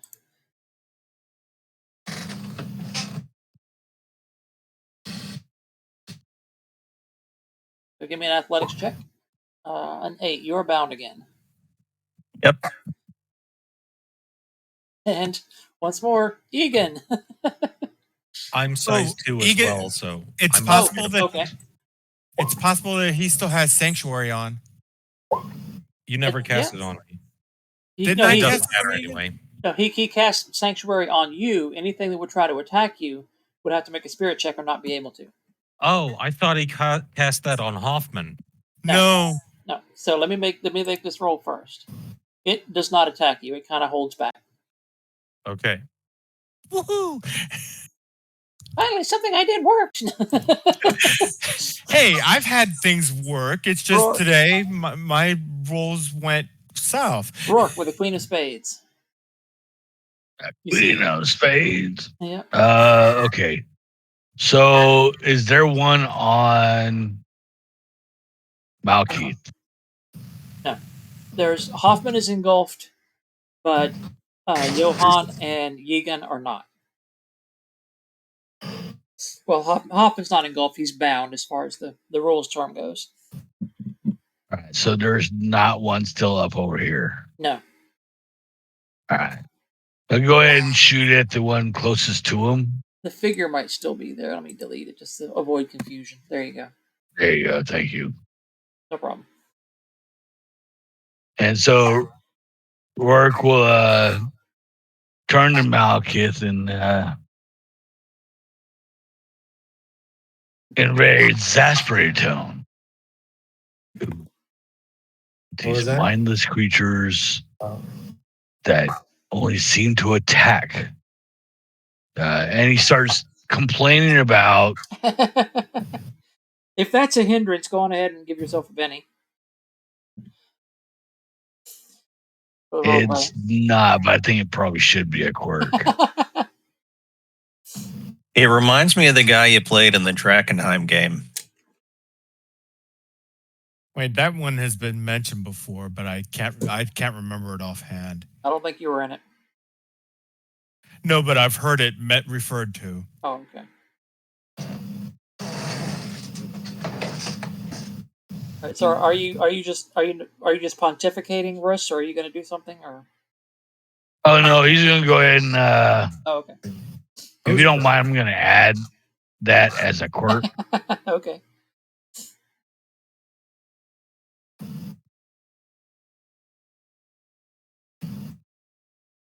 Next time. And then he's just gonna fire a bolt. Okay. Like almost offhand, he just kind of turns and shoots at the one that's all over Hoffman if he could see it. A casual flick of the wrist. Right. Is it- As he keeps talking about oozes and Okay. why you should just charge him and how these acidic creatures are just mindless, idiotic. Okay. What are you saying there, Honors? Do we get out of order? No, that's my turn. I just You're rolled. 7 hearts. Oh. That's I've weird. got Queen of I think Spades. Rourke was on there. Oh, they're doubled. Everybody's on there twice. Really? Okay. Oh, I didn't scroll. That happens sometimes. If you add new characters to turn order, characters that have been I'll give everyone their higher result and delete the ones that. There we go. All right, so yeah, Rourke, it is your turn. So we'll go ahead and fire a bolt. Increase damage. All right.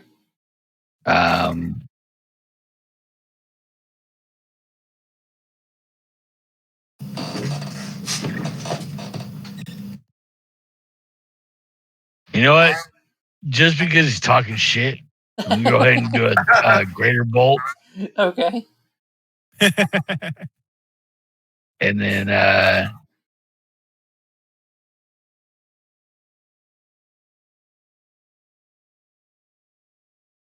yeah.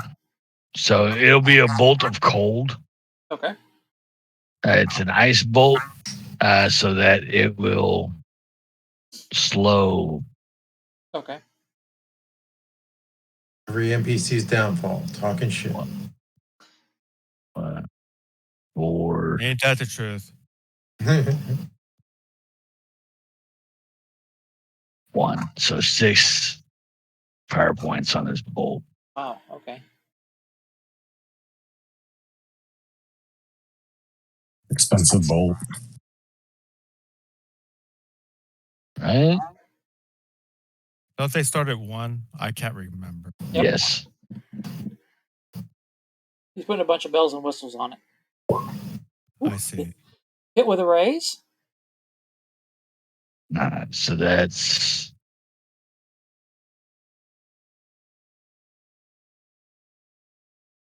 3d6, Greater roll 46. 46. Yep. So 5d6 with the raise.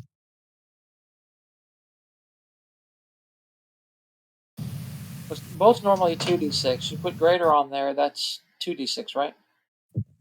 That's another d6. That's only 3d6. Or do you have the epic ability? Yes, I do. Okay, born hero. Right. Okay. Yes. So 5d6 damage.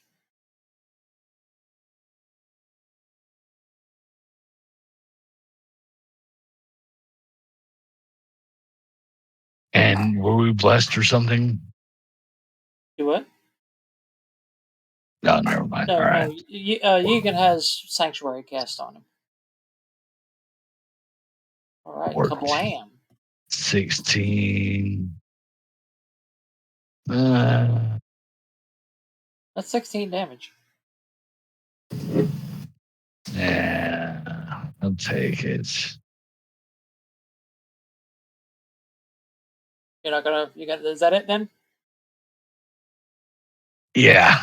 All right. Hoffman, you are no longer bound. The ooze that was on you has been totally obliterated. Malekith, your turn. All right.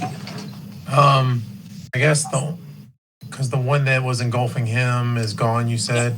Uh-huh. I guess would I stand a chance to hit Johan if I shot the one near him? Well, yeah. Anytime there's an innocent bystander, you run that risk. Okay. So there's one basically right around Johan. There's also one right around Yegan. Is do I need to move to see him, or Yeah. can I see him? Yep. Let's see. You can see the one on Yegan. There you go. Oh, I can. Yeah. Help Egan. Okay. Egan.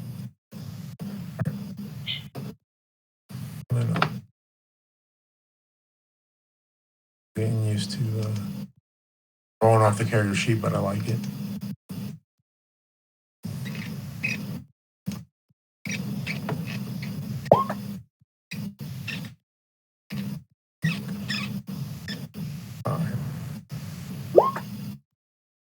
Another hit with a raise with the 11.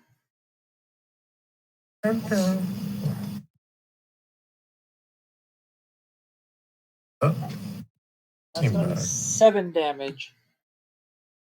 Armor piercing doesn't matter because it doesn't have armor. So that creature is shaken. I use these creatures without bones. Yeah.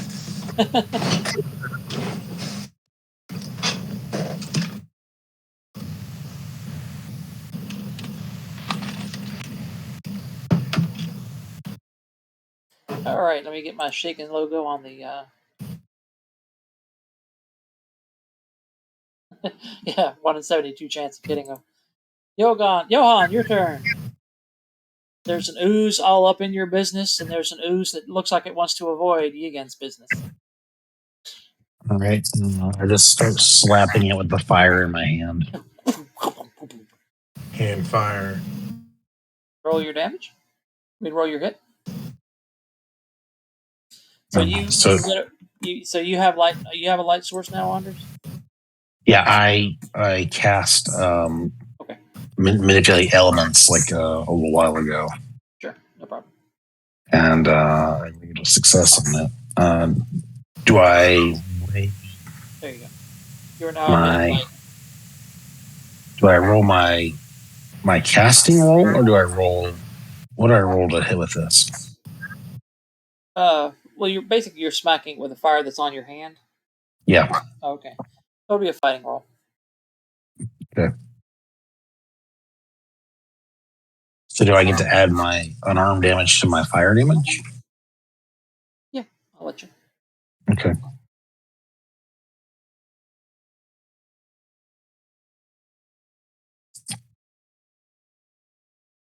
A 4. Well, no, hang on. You've got 3. That's going to be a 7 with the gang up there. So that'll hit it. Okay. So My hand damage is A lot.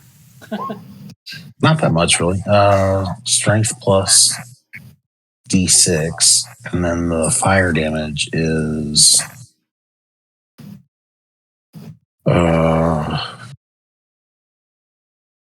2d4. A lot. All right. D6. You used the lance. Strength.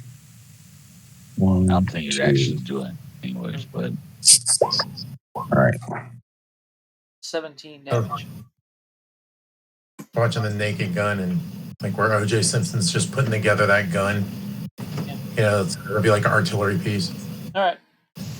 That takes That care of seems that like one. Timber.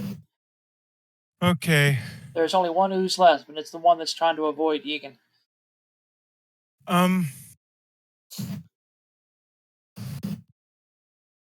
Hey, I wonder what's over here. I looked down into the. Whoops. And I looked. Okay, I can't quite move myself. Okay, there it is. Yeah. Okay. I guess I was hitting a square thingy. You look But, inside the coffin? Yeah.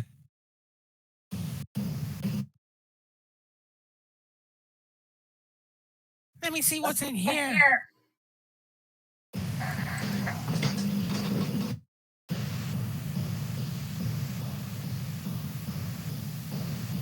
Let me find it.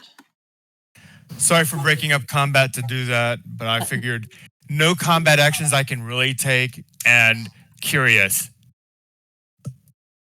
That's true.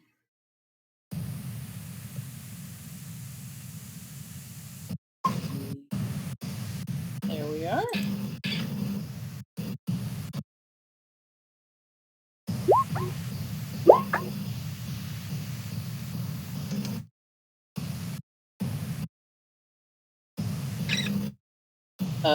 That coffin lid, is that coffin lid open or closed? I can't. It looks like it's open, Okay.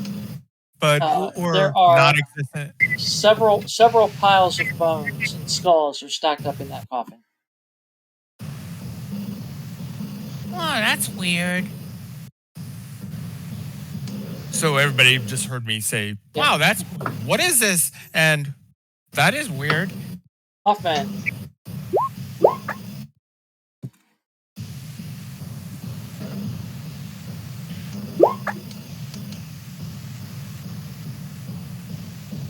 Guess Egan was gonna have a 3 no matter what. Dustin, if you're talking, you muted. Yep. Your turn, Dustin. Yeah, I touched to talk. Okay, there's still one of these guys left. Yes.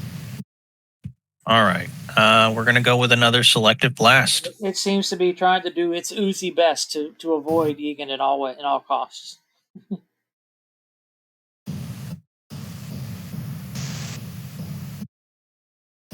Got a 4. That'll hit. Select.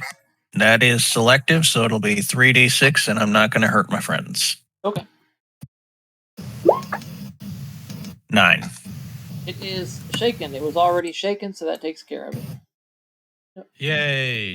It was already shaken, wasn't it? Yep, that does it. Boink. All right, another situation handled. Good job, everyone.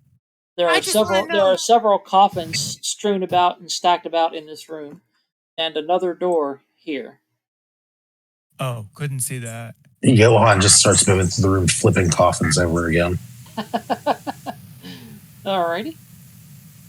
Let me tell you what you flip out of the coffins. Who stacks bones? Oh, Fair came out.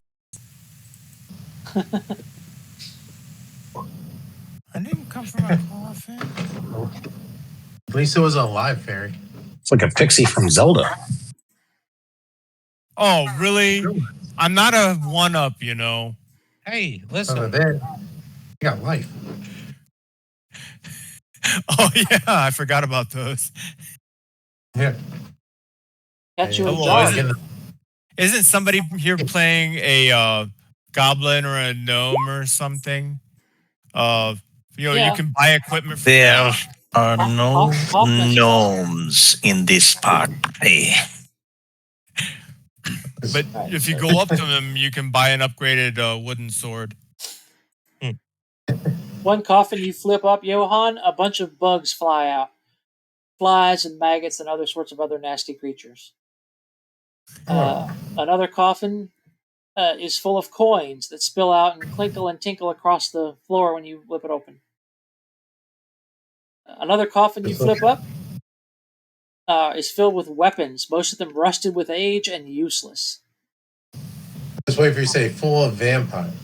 Well, he said most of them are rusted and useless, which implies that at least one of them isn't. Give me a notice check. True. That is true. Perhaps magical. So how many vampires could you fit in a coffin? Apparently, Depends on how scared you are. if they are all converted into ooze, several, I suspect. That's like Baker's Wait a minute. dozen. Vampires become ooze? I didn't know that. This seems to be a very unique situation. We do not know if the ooze is opportunistic or if the vampires are reductive. Right. Of the various weapons in terrible states of disrepair, I said you were very astute in noticing that I said most of them are rusted beyond repair. There's a very nice looking longbow and a very nice looking long sword. He ignores them and keeps going. Wait, I got an idea. Here, somebody hold up that longbow. All right, one coffin explodes in a cloud of fungal spores. Anders, give me a vigor check. Oh. At this point, just like stop opening coffins. Who knows? Maybe you could open a coffin and it's the love of your life in there. It's like, I don't know if you guys are players or NPCs, but I'm tired of this. Are you going to spend a Benny, Anders, or are you happy with that? no, I'll take it. Oh. It's like Wreck-It Ralph's now. Just, Right? Oh shit! Now I cannot unsee that. oh my god, this entire Johan time. is freaking druid. Wreck-It Ralph.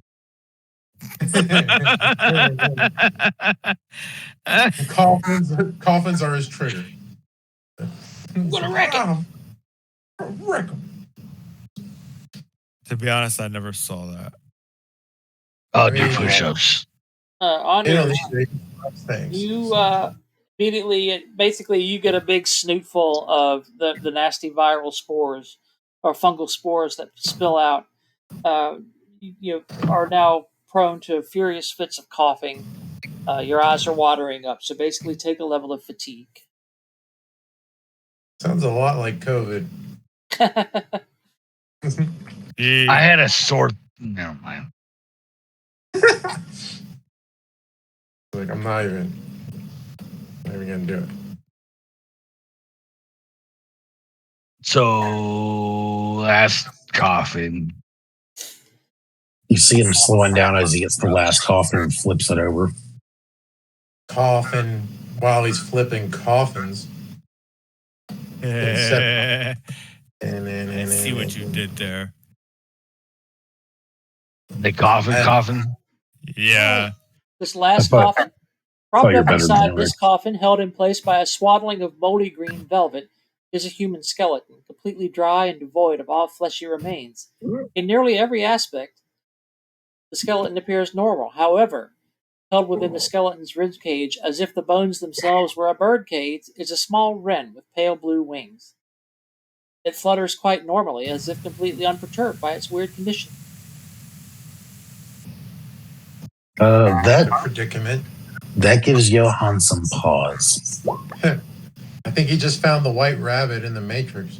Yeah. Yeah, the bird flutters around. It jumps from rib to rib, looks out at you, and does the way birds look at you and cock their head and then turn their head sideways and look at you with the side eye. Flutters over to another rib and preens itself. Picks out some bad feathers and drops them. Johan reaches down and tries to break the ribs so that the bird can escape. Oh yeah, it's a dry, crusty old skeleton. It easily breaks, and the bird flutters around, kind of startled for a minute, and then lands on your hand. hops Okay, around, wiggles its feet around a little bit, and finally grips your finger. I'll just tell everybody, like, it looks like he's finally calming down. You need to get more birds. It just kind of regards you with a weird little birdie look. I fly kind of up to the wren. Okay. And start. Now I can't whistle, at all in like Timber's voice, but yeah, I kind of whistle, kind of trying to not mock, but imitate the bird's call. This is your chance for now. Yeah, is Timber doing the Snow White whistle, or is it the bring it bitch whistle? No, I wasn't. I wasn't really imagining that, but just making friends with the bird. Good. This could be your. I'm curious, and it's a woodland creature, so I'm cool with that. Are you gonna like keep it as a mount? I think I'm about the same size as the. I'm probably the same size. I see you rolled a couple of skills there, Andre. What do you want to know? Do I know what this bird is? Yeah, it's a blue finch. Some random blue finch. Okay. Well, I put my finger up on my shoulder. And it's a survival roll. You got to raise on your survival roll. It is kind of odd that this happy little birdie, this cute little sweet woodland songbird, is alive and well inside a sealed coffin with no food or water. That does kind of give you pause with your raise on your survival roll. There is obviously something more to this bird. I mean, it should be a skeleton as well, unless it was like put in there today. Out of character. I offer it some food. Yeah. Every time this happens, it's always a Jujima. Every single time. It's a what now? It's a blue finch. It's a whole lot of bad news. Yeah. I'm sorry, a blue wren. Yeah. A blue wren. If you hold out some food like bread or something like that, it'll peck at it. I'm trying to do that without getting pecked at. Yeah, I just exactly eats you. Oh my god! It sees those insect wings on your back and thinks you're the biggest dragonfly, and it gets so hungry. Oh no! All right, I move it to my shoulder. The seeds. It hops up to your shoulder and just kind of starts picking some hair out, like it's going to try to build a nest or something. It's just being a cute, sweet little birdie. Yeah, he just assumes that that's like video game science. So he's like, "Oh, I found a pet." That's right. Mascot acquired. It's just an animated sprite. Why would it need food and water? Yeah. I've got a quick question for you, Jim. Yes. Something I want to ask you later, but I think now it needs to be said. Okay. Is there a find familiar spell? If there is, how much would the scroll cost? There's an edge, isn't it? There's an edge called familiar.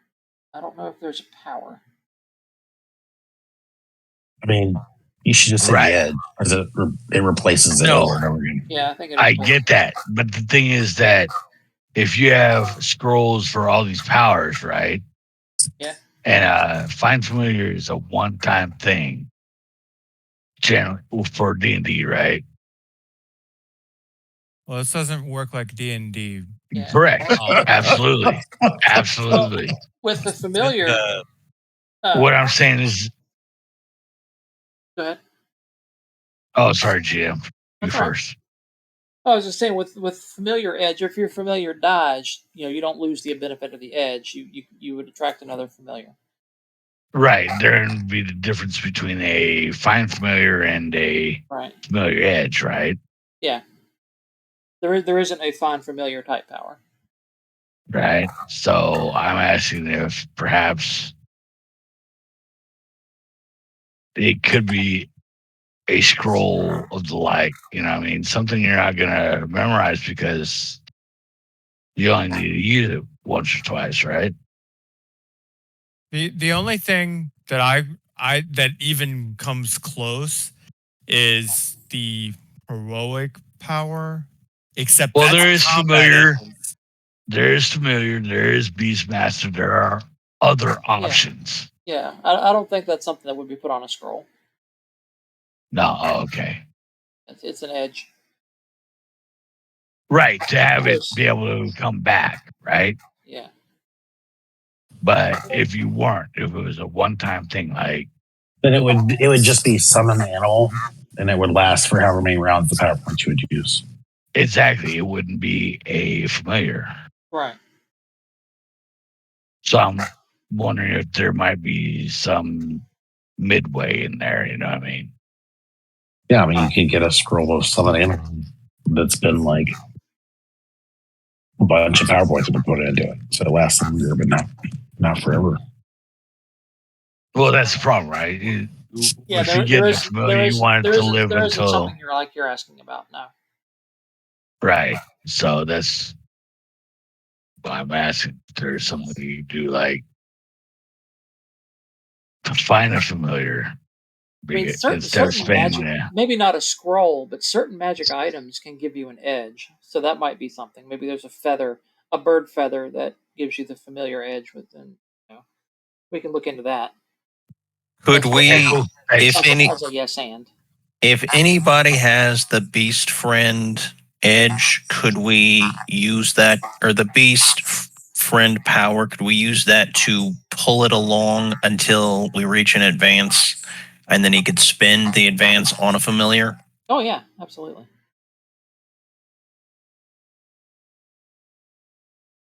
All right, that'd be cool, but yeah, there isn't a scroll that would allow that now. Yeah, that's a system discussion. Thanks. All right. So Johann is fatigued,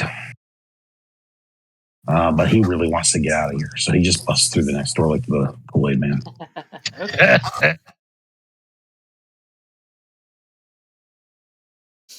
I don't think he wants to respawn. That's what he's trying to do. Yeah. I don't think I have anything that can help you with that condition. And because you're here, I can turn off dynamic lighting. Yay, everyone cheer.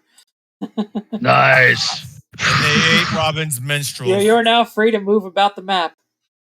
There's more coffins scattered about here. This is a large mausoleum that is kind of sunken into the ground a little bit because of its extreme age. And of course, water has accumulated around it. So there's this nasty, murky pond all around. Perhaps, ladies and gentlemen, there's some boards that have been put across right, to allow access and entrance. Okay.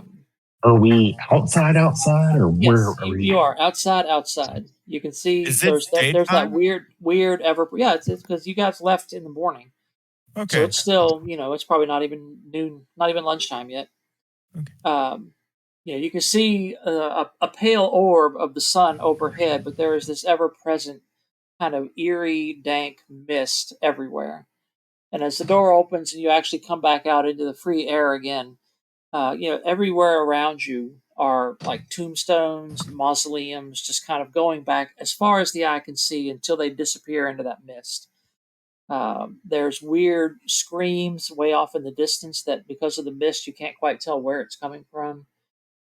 Screams and yells and like creaks and clicks, just kind of weird cacophony of freaky noises all around you.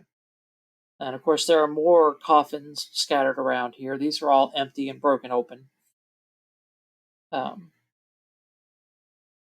first I want to look around just to make sure, but I want to go straight up and just see how much of an advantage I can get. Okay. I mean, is it pretty much just limited to whatever I can scroll, or can I see? I will put you guys on the main Bonegarden map. Yay. Oh shoot, I wasn't trying to advance us like that. Oh no. I mean you're did anyone look at that all of it? Yeah, the sword and the long sword and the Often picked them up. Yeah. Okay. I've been Hoffman's just been doing stuff in chat.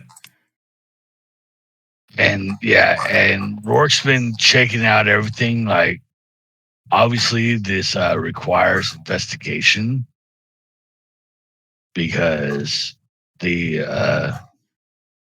What I am about to put. academic findings alone Yeah. are What I'm worthy about to of. put on the map is the whole party token I was telling you about. Everybody can. Sweet. All of you have control over it. So I will also show you. Bloop. You know where one location on the map is. The Great Mausoleum. We get a shift ping, please. What's that? We get a shift ping, please. Oh, sure. Are we all basically that big Boney? Well, hang on. I suspect we are. There we go. There you go. Yep, that's. Oh, I see it. Be careful moving that around. Everybody has control over it. Basically, that's about as far as you can see. Right. With like just the regular irregularity of terrain, the irregularity of Yeah. the terrain, the mist around you, all that stuff. Over here, this is the wall of the Bone Garden, so you are definitely inside the Bone Garden. This? To the window. Over here is some very densely packed, like everywhere around you. Even though I don't have them all on the board, but all these places around you and all this grassy area, there's mausoleums and gravestones, uh, simple open graves here and there. There's memento mori statues and weeping angels, monuments, all that. Yeah, oh no, don't look at it. And over here, but this section here in particular, the reason why it's different on the map is the graves here are particularly densely packed together. It's almost like it was, was everywhere you look, every couple of feet, there's another gravestone of some kind, some broken, some standing up. But that's why that section of the map is different. So if one of you wants to take control of the map, you can start exploring. And now we've kind of moved out. Remember the scale on this map. If you use your measuring thing, each it's in tenth of a mile. So keep that in mind. So, like how far can the pixie see Well, when he flies up? the better question is if I. Give me a notice check, Bob. Okay. You're getting a little altitude.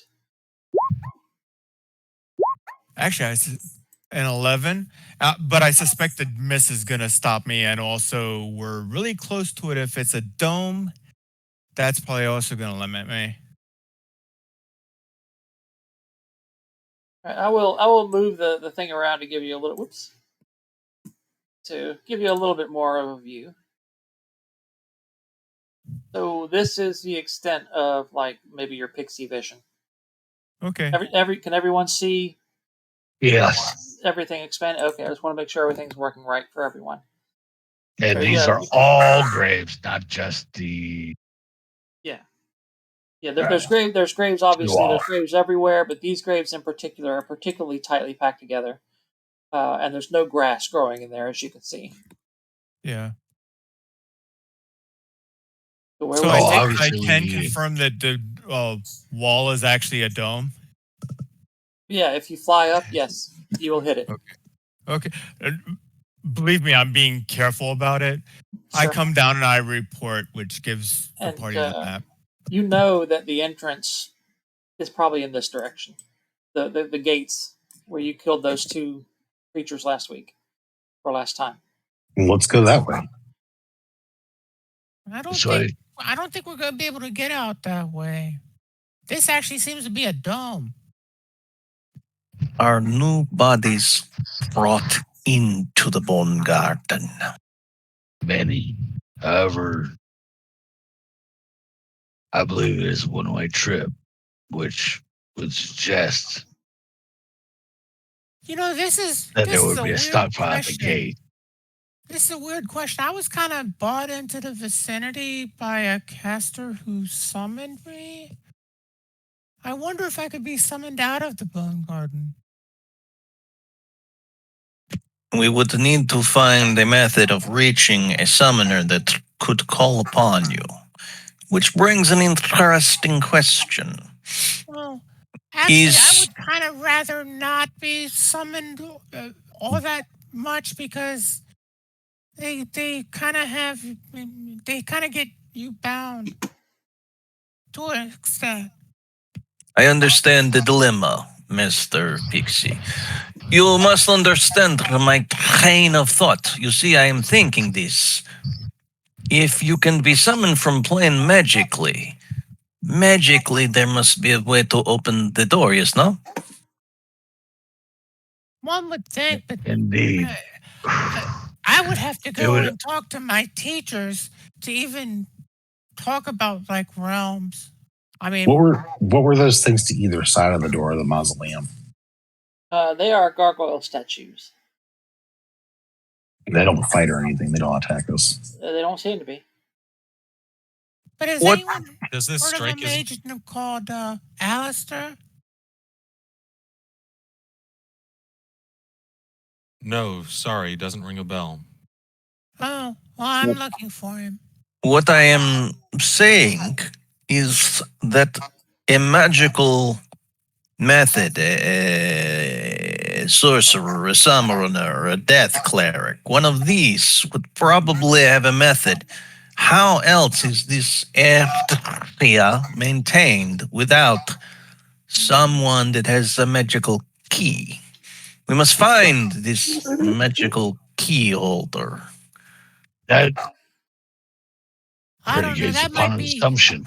That might have Uh, something to do with the place where the Bonegarden was created.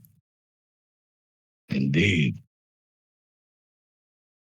We have been told many times that none who enter pass out, which means if we were to make our way to the gate, we should find a pile. And in fact, possibly artifacts.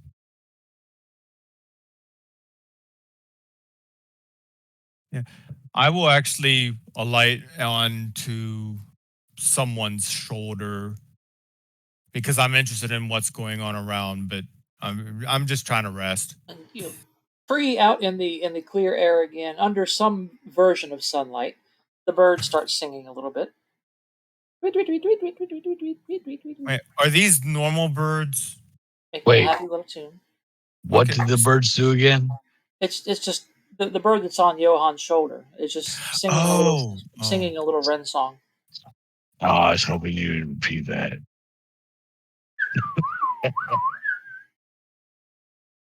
It's being a happy little bird. It's out in the sunlight now. Sorry, Johan's like, all right, I'm going to the gate. I'll go with you.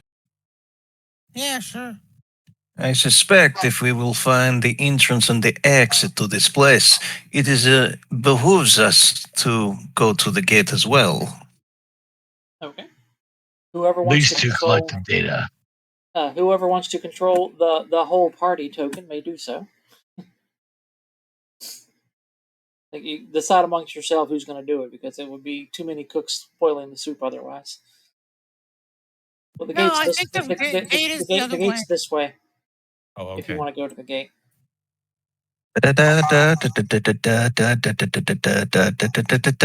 Okay, stop it. Oops. Yep. Pause there for a moment. It's the ace of spades. Yeah, we got a face card, and face cards mean encounters.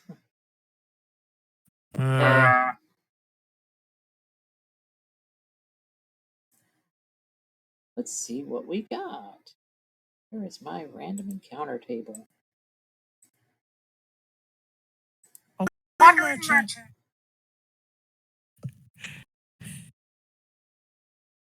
Are you Oh, sure pretty. you want to meet a wandering merchant here? Yeah. I thought that might be the most passive of things that might be encountered, but it's a bone garden, so All right.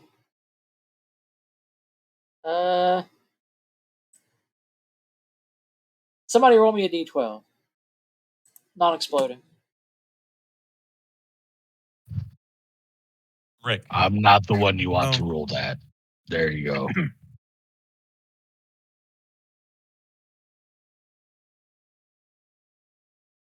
All right. We're just going to do this as a quick combat. As you guys go wandering through, you're picking your way. Of course, they're not all mapped, of course, and this map isn't exactly to scale. It's just kind of show an overview. Picking your way through various gravestones, dead trees, sometimes even living trees. Every now and then you'll see a figure wandering through the graves. Kind of off in the distance, at the edge of the mist. You'll see sometimes a couple of people walking, just kind of shambling along, and you realize they're probably just zombies. But you come into an area where, as the mist parts ahead of you, you realize there's just like a small horde of zombies, probably about 10 or 15. So we're going to do this as a quick encounter. We're not going to do initiatives or anything like that. So just basically one at a time. Each of you tell me what you're doing, how you're going to fight through how you're going to fight through these zombies if you're going to fight through them, and just tell me what you do. We'll roll that out. Quick encounters.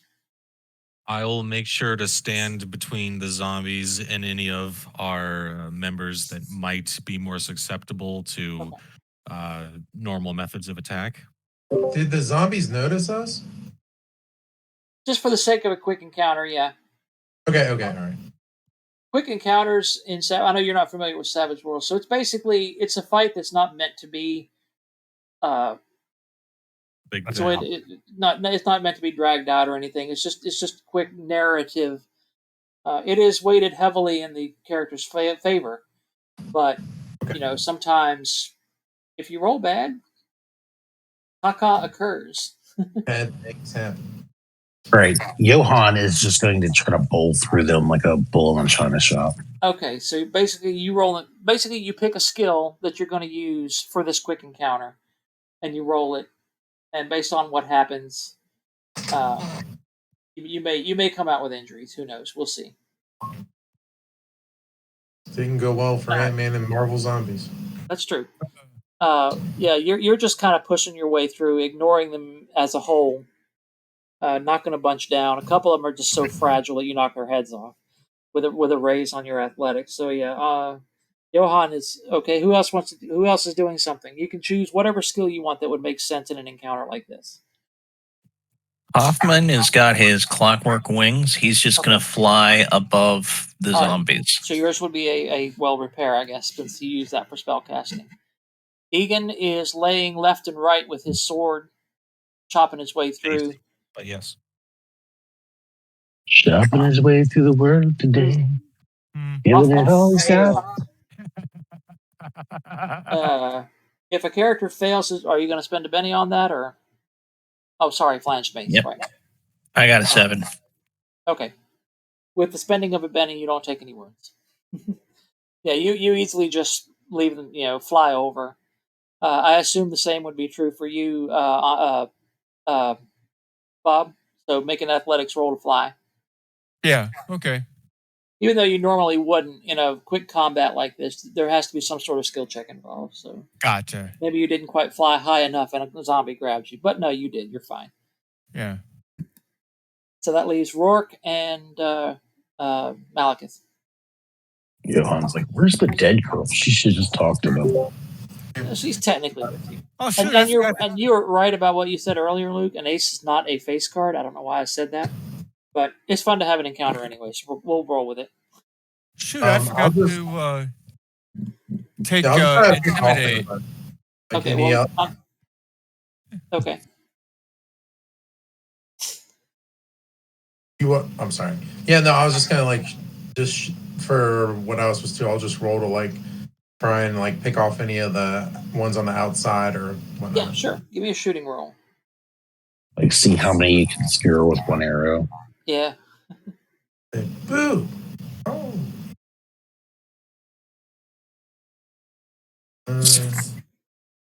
Yes. And the pressure. There we go.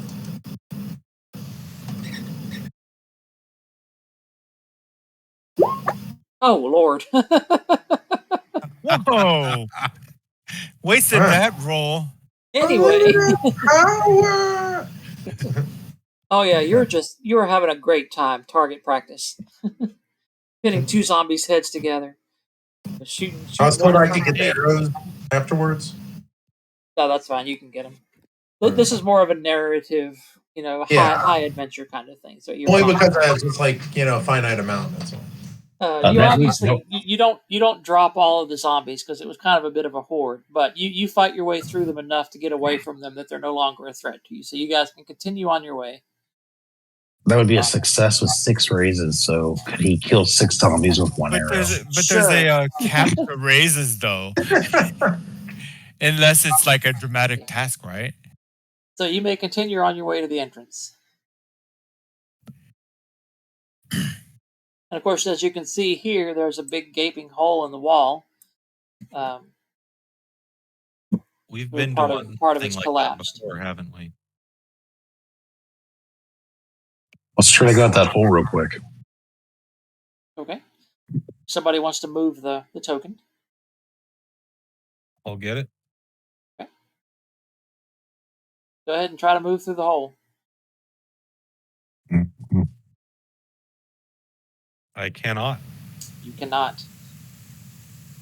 You actually get outside the wall, but not outside the barrier. Johann appears to be more frustrated as he's banging on the walls with his fists. Boom, boom, boom, boom. Nothing. I mean, you can see beyond it. It's a perfectly beautiful day out there. No mist. You can even see the building where you left all your horses. Gosh, what's going to happen to them?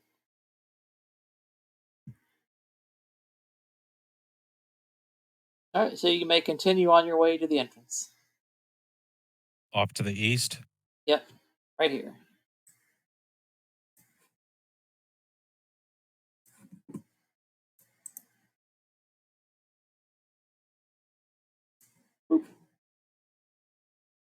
And of course, there's that row of impaled bodies. They're all reaching out to you, but they're impaled up on those spikes, so they can't really reach you. They're just kind of like hungrily grabbing at you. And I need everyone to make a notice check.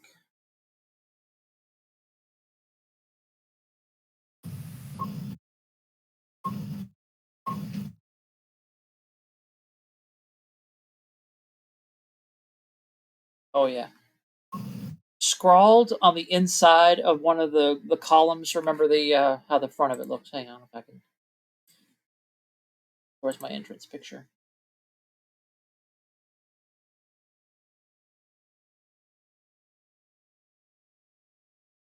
Oh yeah, there we go. The gates. Scrawled on the inside of one of those gates with the skull cap on it. You see what I'm talking about? Y'all can see the handout, right? No. Oh, Yep. there it is. Now you It's can. Yep. updated. Yeah. Took it a little minute.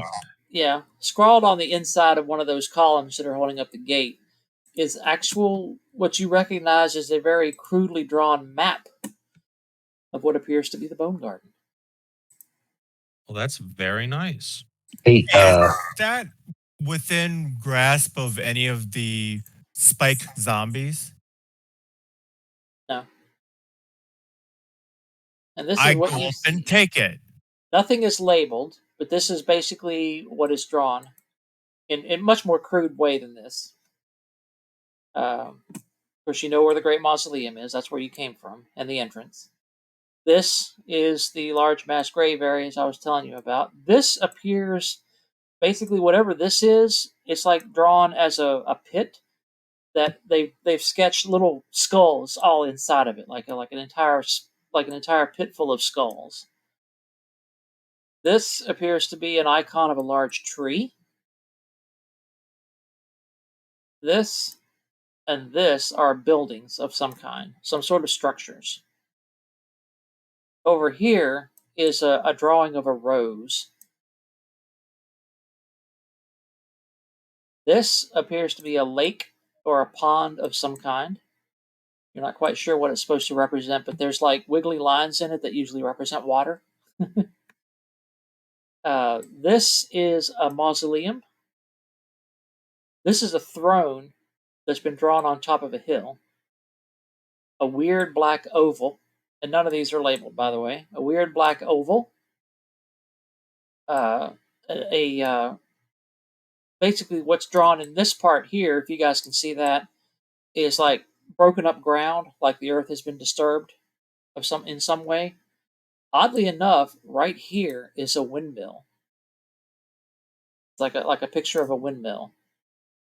And then back here are, for some reason, called out. Of course, there are mausoleums and graves all over the place, obviously, but back here there are 5 tombs that have been specifically sketched on this little handmade map. Is the word exit anywhere in the map? Nope. All right. Johan is trying to bust his way through the gates. You do so until your hands hurt. Why is my intuition telling me that those 5 graves are very important somehow? Because in a nation of graves and corpses, these 5 are listed prominently. On maps such as this or in artwork, such an honor is usually designated for nobility, leadership, people of interest. Johan says, if I ever get out of here, I'm never going to complain about players that don't want to roleplay again.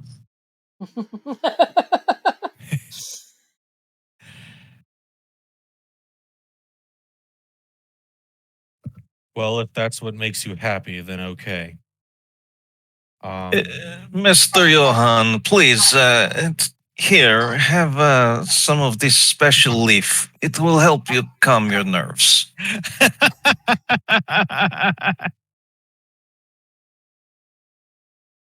I want to try that. It must be recognized that the sufficiently motivated by searching for loot. How different would that be then? I don't remember if you guys remember everything the Scarecrow said last time, but you can make a smart roll if you want. Sure. Johan says, what the heck, I'll try it. He takes whatever you're offering him. Can't get any worse. Deacon and Timber don't remember. Check.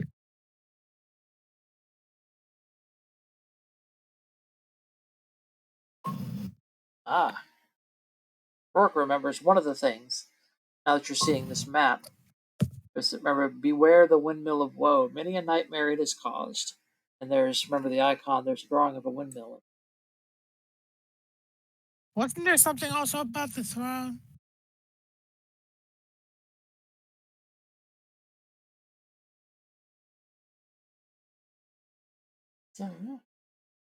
Seems like that might be in our notes. Yeah, I think it is. Yeah, but that might be a little too meta. I just happen to actually. No, remember Rourke that. takes copious notes. He's been taking notes the whole time. Yeah, he's a wizard. He's got the book, and this is all part of like his process of magic. Yeah. So you got at least one of the structures has been identified. Mr. Rourke, remember there was some mention of a merchant when we spoke to the corpse puppet before, yes, no? Yes. I feel that this person might be of great assistance to us in our endeavors. We will need many supplies, and perhaps if they are in trade, they will also be available to render services, or perhaps even a method of generating qualified value to this place. I do believe we are on the same page, considering that any such that may indeed maintain economical value in such a closed environment must either have resources beyond the norm or at least contacts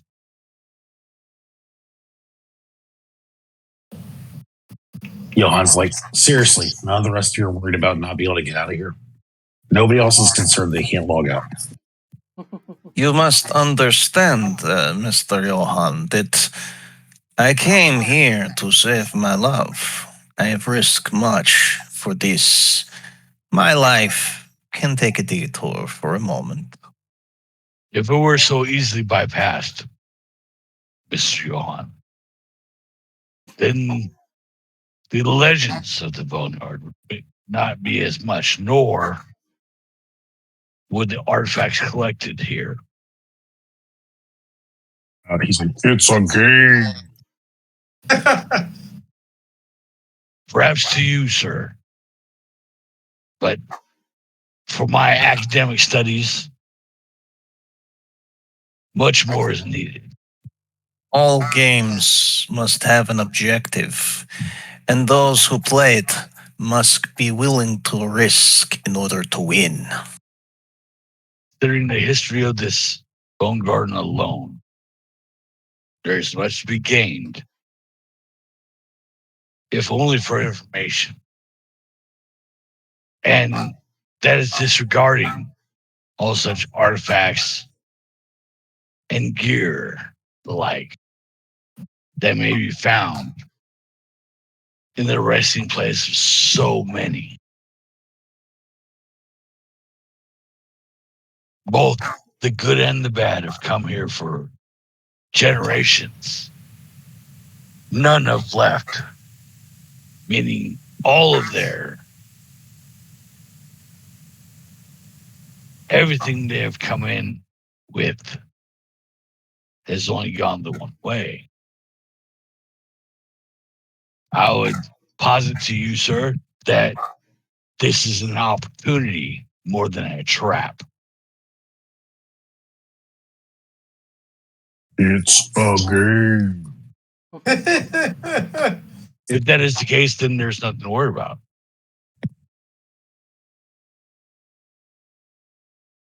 A game is played for entertainment. How can you speak, Mr. Anderson, with no mouth?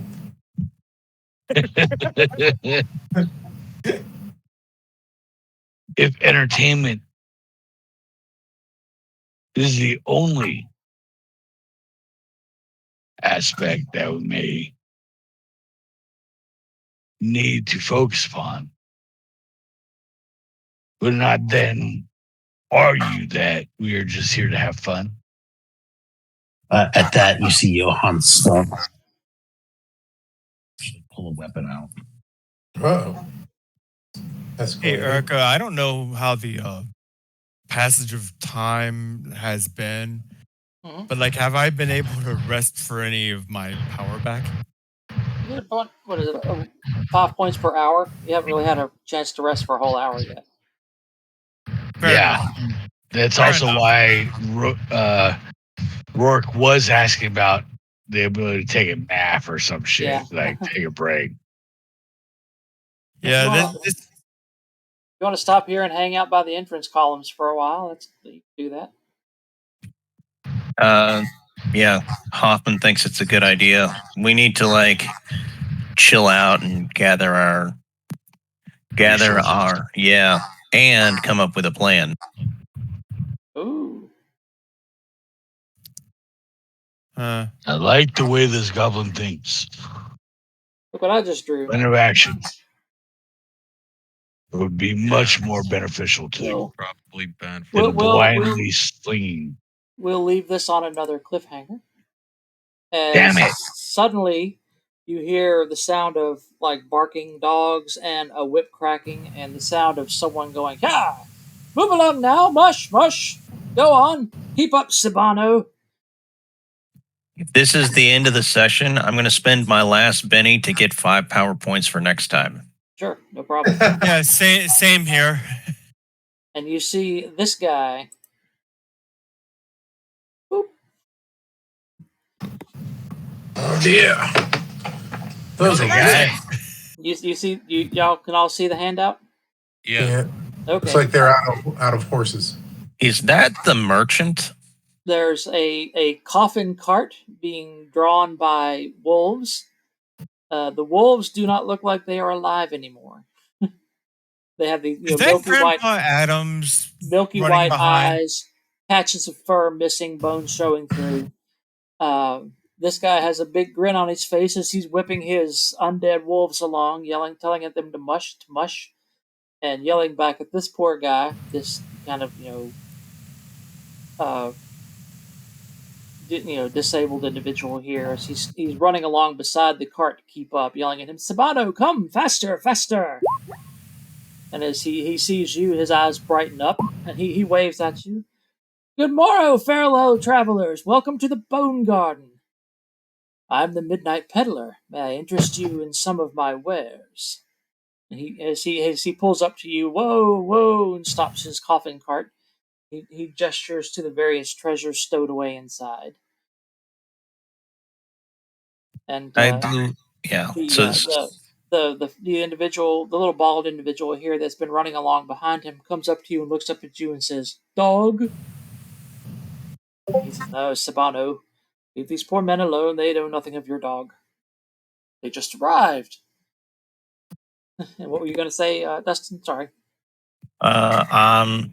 Well, Hoffman will wave back, and he's like, "The Midnight Peddler. I suspect you are a man who is of use to us." Yes, He please. leaps down from the cart and bows to you.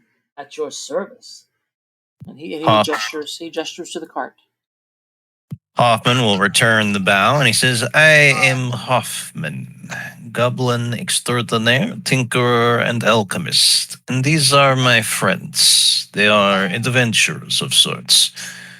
We are in the process of making our way through the Bonegarden, and seeing you here is good.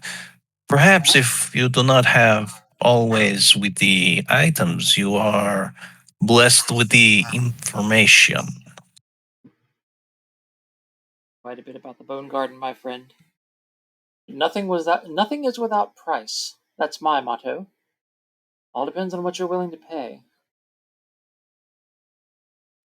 Hoffman nods. And so you're saying that this was going to be like the cliffhanger? Yeah, this will be the end of it. All right, cool deal. So he just looks back, and I guess that's when it fades to black. Like, Yeah. what are we willing to pay? Dun dun dun. By the way, Uh, let me ask you more questions. I'll just say I bet he's interested in that sword and that bow. Probably the sword and the bow, but also the lance, because that seems to be a magical item. Oh yeah, and our Right. immortal souls.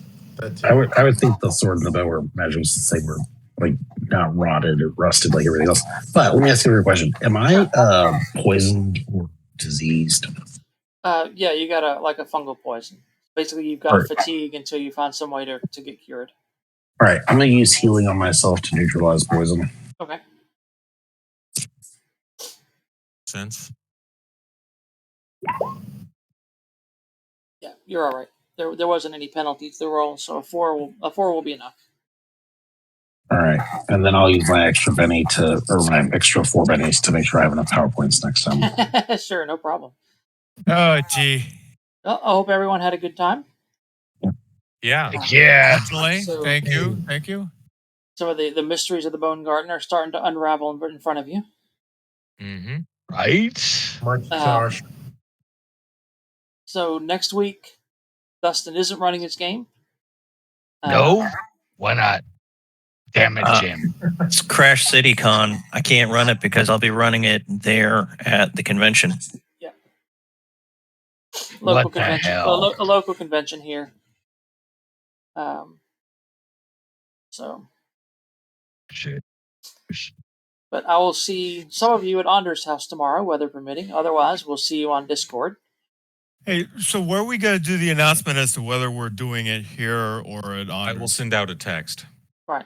Sounds That's- good. 13th age, not Pathfinder, right? Right. Yes. Right.